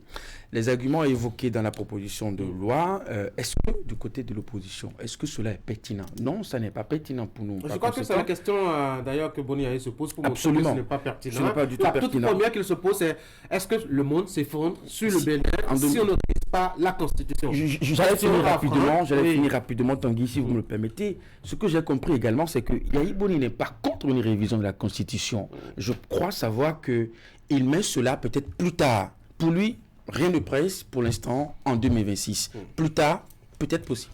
Ce serait mieux. Oui. Non, plus tard ou plus tôt. Est-ce que le monde s'effondre? C'est une question qu'il a posée. Est-ce que le monde s'effondre sur le Bénin si on ne révise pas la Constitution aujourd'hui et maintenant? Si vous lisez la suite de son message, vous comprendrez que pour lui, le monde ne va pas s'effondrer si on ne révise pas la Constitution, si on ne retouche pas notre loi fondamentale. Mais est-ce que la question est véritablement là? Parce que même si les gens abordent la question de la révision de notre Constitution tôt, ça pose problème, ça fait dresser les cheveux sur la tête des uns et des autres. On l'aborde plus tard, ça dresse toujours les cheveux sur la tête des uns et des autres. Mais je crois qu'au-delà de la cohérence de ce que dans le raisonnement de Boni Yayi, moi je relève 2 points essentiels. Lorsque, avec les MPL, les partenaires politiques de l'opposition, ils se retrouvent, niet, pas de révision de la Constitution, il ne faut pas retoucher quoi que ce soit, même le code électoral, il ne faut pas y toucher, il suffit juste de déplacer les dates de dépôt de dossiers, quitte à compléter les dossiers, ainsi de suite, tout ce qu'il propose. Mais lorsque Boni Yayi enfile le manteau d'ancien chef d'État, de président de l'Union africaine, comme il a signé au bas de son message, je comprends que Boni Yayi est un tout petit peu favorable à la relecture du code électoral. Le problème pour Boni Yayi, c'est la Constitution. Et on peut comprendre sa posture. Lorsqu'il s'est agi pour lui de faire cet exercice, il n'a pas eu de soutien, ça a été très difficile pour lui. Et ce sont des gens qui avaient été apostrophés, des gens qui avaient été, selon lui, à l'origine de l'échec de ce projet de révision qu'il portait, qui se retrouvent aujourd'hui en action, qui sont sur le terrain, qui sont en train de jouer. Et donc, c'est une occasion, une belle occasion pour Boni Yayi d'agir également pour faire échec à ce projet-là et rendre un coup politique. Vous voyez? Et donc, moi, je pense qu'en le faisant ici, on déplace un peu le débat. Tout compte fait, ça va se jouer à l'Assemblée nationale. Pour vous, Boni Yayi ne peut rien faire sans que ce soit vraiment un truc personnel entre lui et Patrice Talon. C'est-à-dire que tout le message est fondamentalement lié à la crise entre lui et Patrice Talon. Il n'y a rien de... Je pense. Elie Gaba, votre appréciation? Moi, je pense plutôt que déjà, il faut connaître qui est Boni Yayi, parce que là, nous voyons un homme à double casquette d'abord, un ancien président de la République, donc ce qui veut dire que déjà, il devrait être le sage, celui qui joue à la médiation entre les différents bords politiques. Mais aussi, nous voyons aussi le président d'un parti politique de l'opposition. Et je pense que le message qui a été écrit, qui a été porté hier sur les réseaux sociaux et sur sa plateforme d'ailleurs, met beaucoup plus l'accent sur la personnalité du président du parti de l'opposition, qu'est les démocrates d'ailleurs. Et quand on lit, quand on fait le point de tout ce qu'il a fait ressortir, il a posé 3 questions fondamentales. Je laisse les 2 premières questions parce que c'est la 3e question qui attire moi le plus mon attention. Il demande, la 3e question revient à se demander simplement pourquoi le président Talon veut réviser la Constitution à 2 ans de la fin de son mandat, alors qu'en 2019, il a eu la liberté de tout ce qui lui tenait à cœur, d'introduire tout ce qui lui tenait à cœur. Pourquoi veut-il la réviser maintenant? Vous voyez, c'est une question qui est assez sensible parce qu'effectivement, vous n'êtes pas sans oublier que nous avons passé en force dans ce pays la révision de la Constitution en 2019, notamment. Parce que c'est une révision qui a été, qui n'a pas été consensuelle. La Constitution n'était pas la seule loi votée pendant une... Non, d'accord. Élie, on va laisser. Non, on ne défend personne. Juste oui, on veut bien comprendre. Il arrive très souvent de travailler. Je suppose même qu'ils ont voté 20 lois. Notamment, bien sûr. Le jour là, c'est la nuit. Non? Mais il y en a qui ont voté. Pourquoi ils veulent On a dit que c'est la nuit et ils sont gênés. C'est la nuit, ils ont voté. On comprend qu'ils travaillent pour la République. Et ils sont infatigables. Ils sont infatigables, ils sont déterminés. Ils ont tellement bien travaillé nuitamment que ce travail aujourd'hui comporte des plaies que nous pensons encore jusqu'à présent. Donc, ce qui veut dire qu'on se pose la question de savoir, pendant que on a introduit, on a révisé la Constitution en 2019 et aujourd'hui on continue de subir les actes de cette révision. Pourquoi n'avoir pas introduit ce qu'il fallait dans le temps et c'est aujourd'hui qu'on mais on peut se tromper. C'est pas fini. On peut faire quelque chose, on peut construire sa propre maison, revenir sur sa forme, poser des questions par rapport à... J'en viens justement, nous parlons de la loi fondamentale du pays. La loi fondamentale du pays, c'est pas un test qu'il peut venir chaque fois écorcher, rajouter, mais il faut faire un travail de fond en comble, de sorte à ce que ce soit un travail qui puisse nous porter sur 10 ans, 15 ans, 30 ans, si possible. Mais si, pour relire chaque code électoral, pour chaque test, il faut toujours revenir écorcher, réajuster la Constitution à un moment donné, ce n'est plus une loi fondamentale, mais c'est une loi qu'on taille sur mesure au fur et à mesure qu'on évolue. Donc, ce qui veut dire que quelque part, je suis d'accord que le président de la République, l'ancien président de la République, estime qu'il faut effectivement faire attention à ce projet de révision. Et il a d'ailleurs dit, est-ce qu'il faut nécessairement réviser cette Constitution pour répondre aux injonctions de la Cour constitutionnelle? La réponse, elle est négative. Donc, ce qui veut dire qu'il y a des apports, il y a aussi des propositions. Boni Yayi dit que cette révision n'est pas technique. Vous en arrivez à la phrase qui m'a le plus marqué dans son argumentaire. Il dit, il faut avoir à l'esprit que cette révision n'est ni technique, ni nécessaire, mais risquée. Moi, je pense que cette phrase résume... Comme disait Patrice Talon sur la loi d'amnistie. Techniquement, ça n'est pas possible. En fait, pour moi, ça résume l'opinion de Boni Yayi à ce propos. Moi, je n'ai pas vu le président du Parti Les Démocrates dans ce texte. J'ai vu un ancien président que j'ai découvert, Inch'Allah, fortuitement. Je ne le connaissais pas, Inch'Allah. Je le connaissais, Dr Thomas Boni Yayi.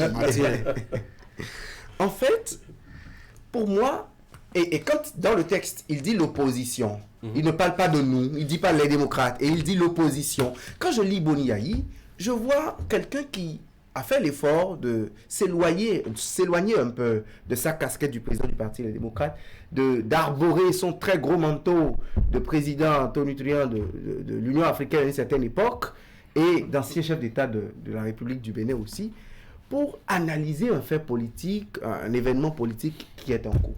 Boni Yayi dit que non seulement le Bénin ne va pas s'effondrer, voilà. Le Bénin ne va pas s'effondrer s'il n'y a pas révision constitutionnelle, mais il soulève beaucoup plus de risques dans la révision constitutionnelle. Boni Yayi va jusqu'à dire, par exemple, que si la révision à l'État est faite, on fera de l'interprétation d'un troisième mandat ou non, une compétence à reconnaître à la Cour constitutionnelle et une interprétation de dernière minute qui est un gros risque pour la démocratie. Et pour lui, les choses dans l'État iraient mieux. On s'en comprend l'appréciation de sa position, c'est mon intérêt. Oui, quand je décline tout ça, je me dis que son argumentaire ne manque pas de pertinence. Et ma religion à propos, vous la connaissez. Pour moi, les suspicions et la très grosse mauvaise préparation de l'opinion faite par le camp présidentiel sur cette révision constitutionnelle, les suspicions qu'on nous a laissé nourrir sans parti pris, de cœur de patriote, pour moi le contexte ne s'y prêtait pas et je crois que ce débat nous l'avons fait plusieurs fois. Quand je relis Boni Yayi à propos de la révision constitutionnelle de cette façon aussi, je peux vous assurer que quelque part, ou pour une de ces rares fois, Boni Yayi me convainc dans un argumentaire sur la scène politique. Maintenant, est-ce qu'il s'est intéressé aux propositions techniques faites dans la loi de révision constitutionnelle? Non.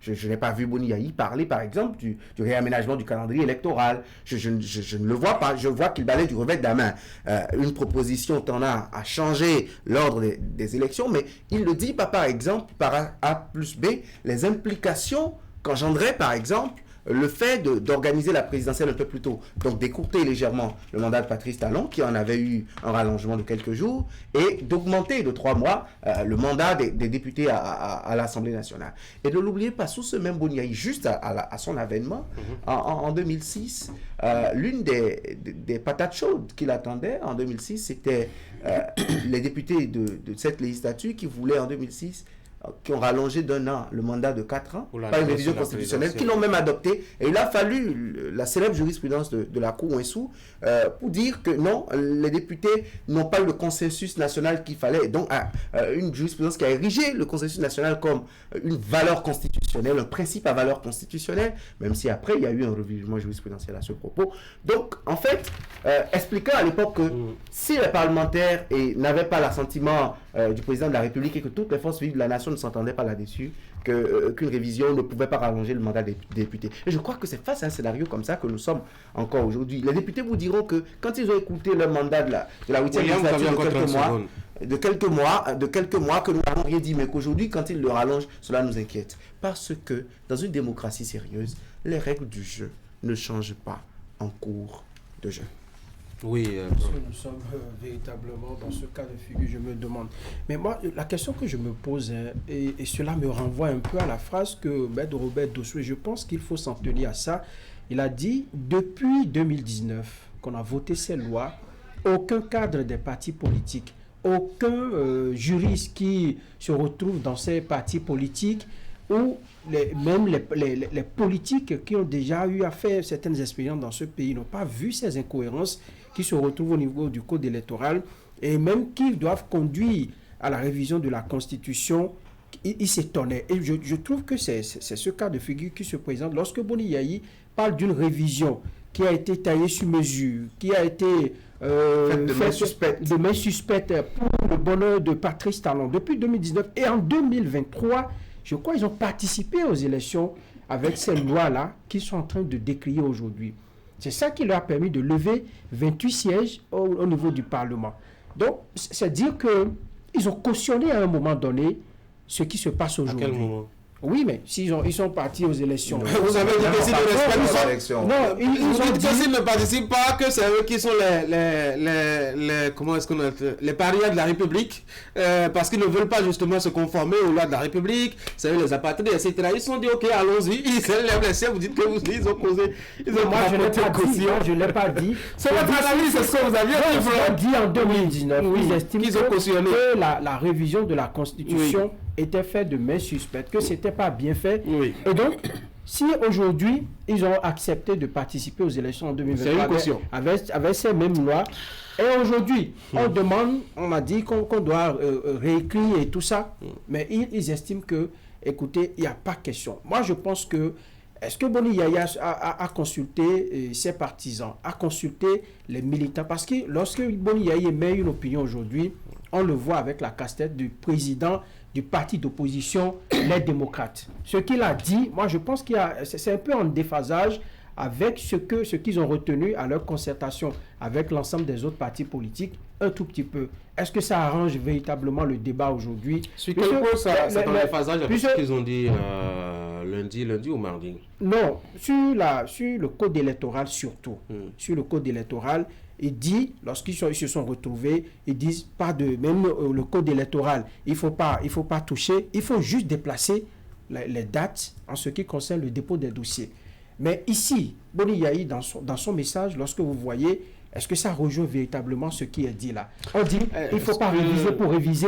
Techniquement, qu'est-ce qui est faisable? Moi, je pense que c'est le débat qu'on doit faire. Et l'opposition, c'est souvent trompé sur... Ce n'est pas du temps de Patrice Talon. Et depuis le temps de Boni Yaya, vous ne voyez pas véritablement faire le débat au plan technique. On essaie de venir véritablement sur le plan politique pour faire le débat. Et ça échappe souvent au pouvoir politique. Ça échappe en tout cas l'opposition. Depuis la nuit des temps, c'est ce qu'on a observé. Il faudrait, pour moi, tout compte fait, ça, le débat va se faire à l'Assemblée nationale. Qu'est-ce qui est faisable, qu'est-ce qu'on ne doit pas faire? On peut engager même des juristes de haut niveau pour essayer de décortiquer, de voir ce qui est faisable dans la loi proposée par Hassan Seibou. Je pense que c'est ce qui serait bien pour ce débat. Alors l'opposition s'est vue récemment pour se concerter à propos de cette révision qui s'annonce et ils ont adopté une position. C'est vrai qu'ils nous ont promis de revenir après avec de plus amples détails, mais faut-il considérer cette apparition publique de Boni Yaya comme étant peut-être le reflet de ce que les acteurs politiques se sont dit la dernière fois, Eric?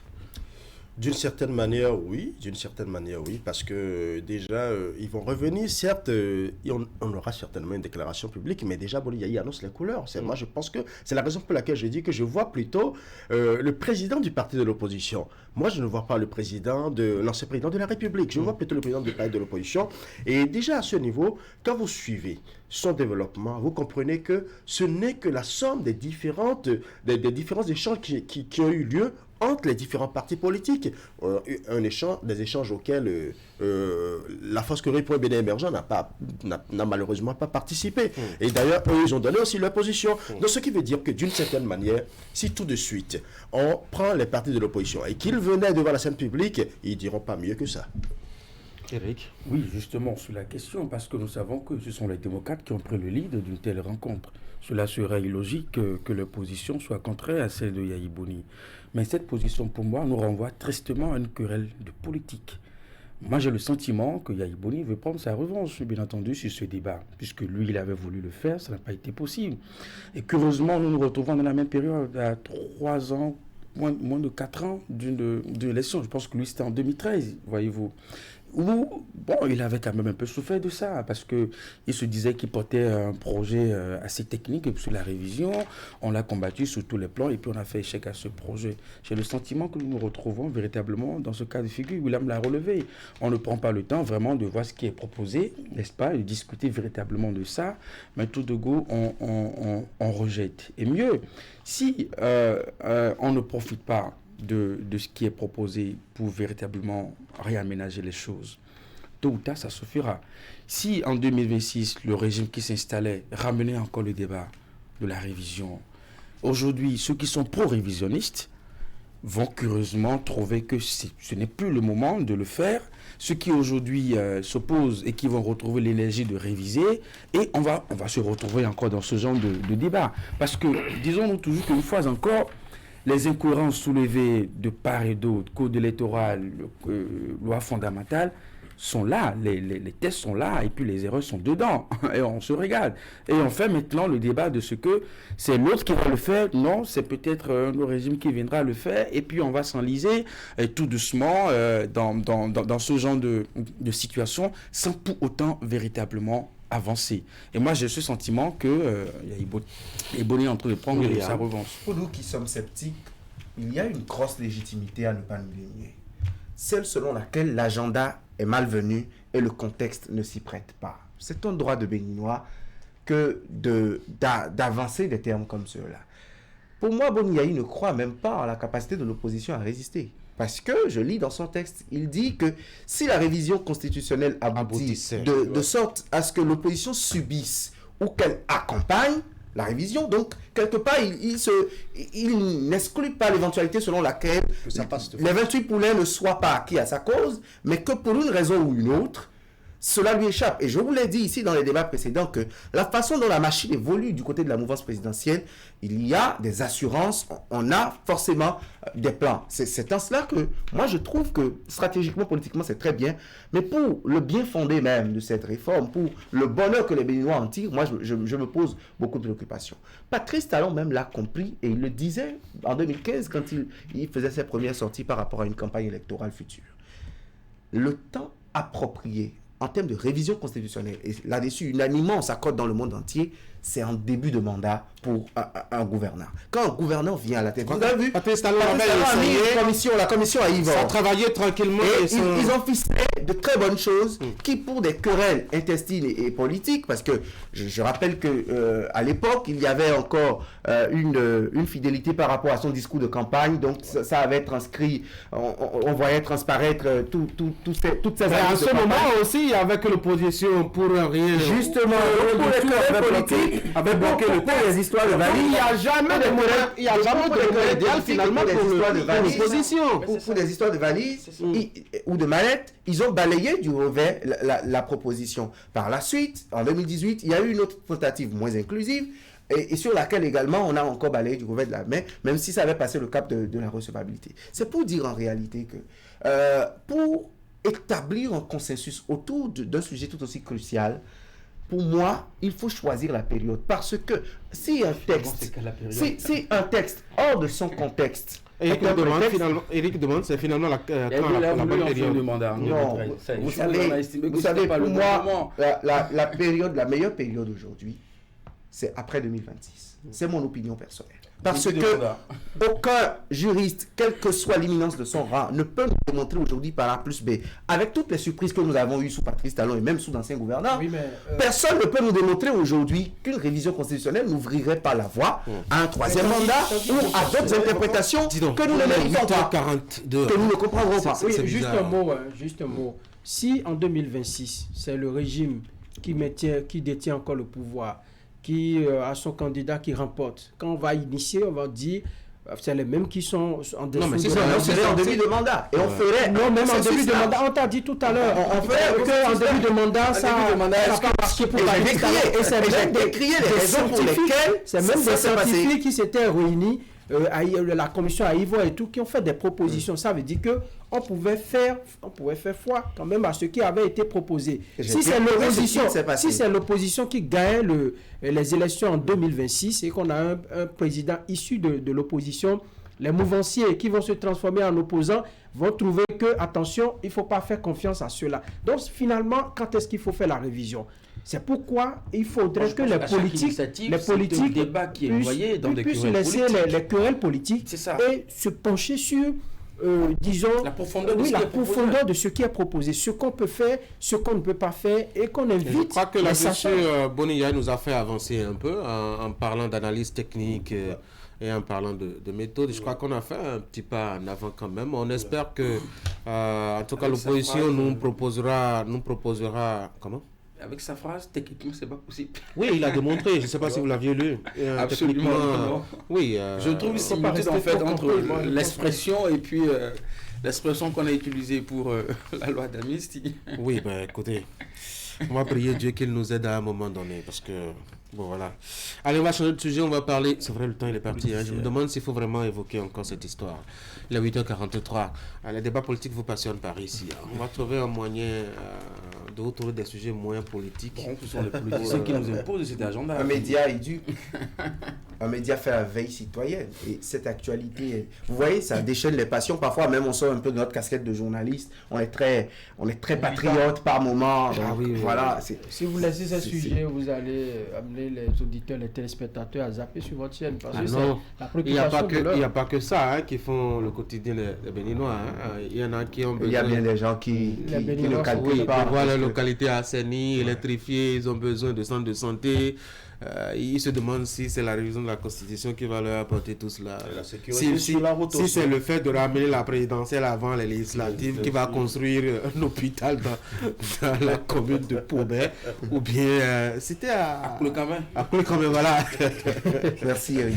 Allez les gars, j'aurais bien aimé qu'on parle un peu de cet impact géopolitique que pourrait avoir, je dois dire, le départ de ces trois pays, avec cet avis assez intéressant, je dois dire, de Lionel Zinsou, l'ancien premier ministre du Bénin, sur le départ du Mali, du Niger et du Burkina Faso de la CEDEAO. Bon, c'était un sujet qui n'est pas périssable, on peut y revenir lundi prochain, si vous le voulez bien. Absolument.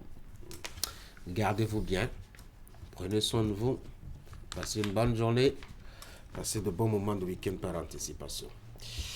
Mesdames et messieurs, juste après, vous allez sur la rue de presse. Quant à moi, je vous souhaite de passer une très bonne journée.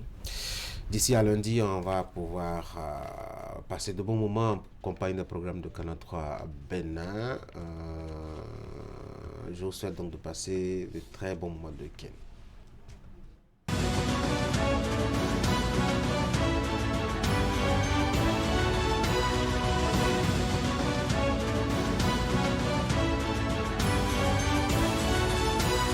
Mesdames et messieurs, bonjour. En 2026, le Bénin va se féliciter d'avoir 3 anciens présidents, annonce Boniaï dans les colonnes de Fraternité ce matin. Le quotidien nous renseigne que l'ancien président de la République est engagé contre la perspective d'un 3e mandat de Patrice Talon, l'actuel locataire de la Marina. Il a pris son bâton de pèlerin et répand sa bonne nouvelle dans l'opinion partout où l'occasion s'offre à lui. À ses militants, il ne manque de le dire haut et fort dans sa rhétorique et avec humour. Ce mercredi, à Abomey-Calavi, nous informe Fraternité, l'ancien chef de l'État était de nouveau face à une foule d'admirateurs et il n'a pas hésité à reprendre le refrain. Cette position est connue de tous, mais ici, il révèle le cheminement qui est emprunté pour atteindre le but final. En clair, Boniaï prévient l'opinion que cette révision constitutionnelle enclenchée n'est ni plus ni moins que pour servir le dessein d'un nouveau mandat. Il s'appuie sur le fait qu'au lieu d'une relecture du code électoral, pour répondre à la préoccupation de la Cour constitutionnelle, les ardents défenseurs ont vite fait de produire une proposition de révision de la Constitution sans un débat préalable. C'est en cela qu'il déclare à ses militants qu'il s'agit d'un projet de révision opportuniste pour satisfaire aux intérêts personnels et égoïstes portés par la mouvance et son chef. Dans les colonnes de Fraternité, l'homme de la refondation et du nouveau départ s'engage personnellement à faire échec à toute tentative de révision de la Constitution pour éviter que son successeur n'en profite pour faire un 3e mandat. Il a promis qu'en 2026, ils vont fumer le calumet de la paix et vaquer ensemble à des activités ludiques en toute convivialité en compagnie de leur aîné et ancien président, Nicéphore Dieudonné Soglou. Quel sort pour l'initiative de Hassan Seydou, s'interroge l'autre quotidien au sujet de la proposition de révision de la Constitution transmise à la Commission des lois de l'Assemblée nationale. Sur un autre sujet d'actualité, le matinal nous apprend ce matin que le secrétaire exécutif de la commune de Ouida a démissionné de son poste. Afizou Mamansani a déposé le tablier dans la matinée du mercredi 31 janvier 2024. Dans sa lettre, précise le journal, l'intéressé justifie sa démission par des raisons de convenance personnelle. Le quotidien rappelle que depuis le 21 août 2023, Afizou Mamansani a été suspendu de ses fonctions par la cellule de suivi et de contrôle de la gestion des communes. La cellule lui reprochait des manquements graves dans sa gestion. Selon les investigations de Le Matinal, une procédure de révocation est enclenchée contre l'ex-SE après sa démission. Une session conjointe préfet-conseil de supervision serait même projetée pour ce jeudi 1er février 2024, session au cours de laquelle Afizou Mamansani est attendu pour produire ses arguments relativement aux griefs portés contre sa personne. À travers cette démission qui intervient à la veille de cette session capitale, conclut le Canard, Afizou Mamansani n'a fait qu'anticiper les choses parce que les sources crédibles ont confié au journal que sa révocation serait inévitable. Une situation qui fait penser à l'emblème du jour que c'est une réforme à double tranchant dans le fonctionnement de la décentralisation au Bénin. Là où la réforme a péché, selon le quotidien, c'est que les gros salaires ne pèsent rien du tout à côté des avantages tirés des pouvoirs exorbitants des maires avant la réforme. Du coup, indique-t-il, le développement visé par la réforme est pris en otage par les chantages et les menaces contre la SE qui se retrouvent dans le viseur des maires. Dans le même temps, certains maires se plaignent de la SE, accusés parfois d'être en mission pour les anéantir politiquement. À l'allure vont les choses, prédit l'emblème du jour. Tous les SE vont démissionner et personne n'osera postuler à ce poste, mettant ainsi à mal cette réforme. Il urge donc, suggère le journal, de revoir la réforme afin qu'elle n'apparaisse pas comme un couteau à double tranchant. Les nouvelles de la Coupe d'Afrique des Nations CAN Côte d'Ivoire 2023 avec la nation qui fait une immersion dans le monde des arbitres. Acteurs missionnés pour faire respecter les règles dans les matchs, les arbitres jouent, selon le quotidien du service public, un rôle important sur le terrain. Cette incursion a permis au journal d'appréhender la complexité de leur mission et les conditions d'exercice de leurs fonctions, notamment avec les transformations introduites par la VAR. Ils sont, selon la nation, enthousiasmés d'avoir réussi le premier tour de la compétition avec moins de décisions à polémique.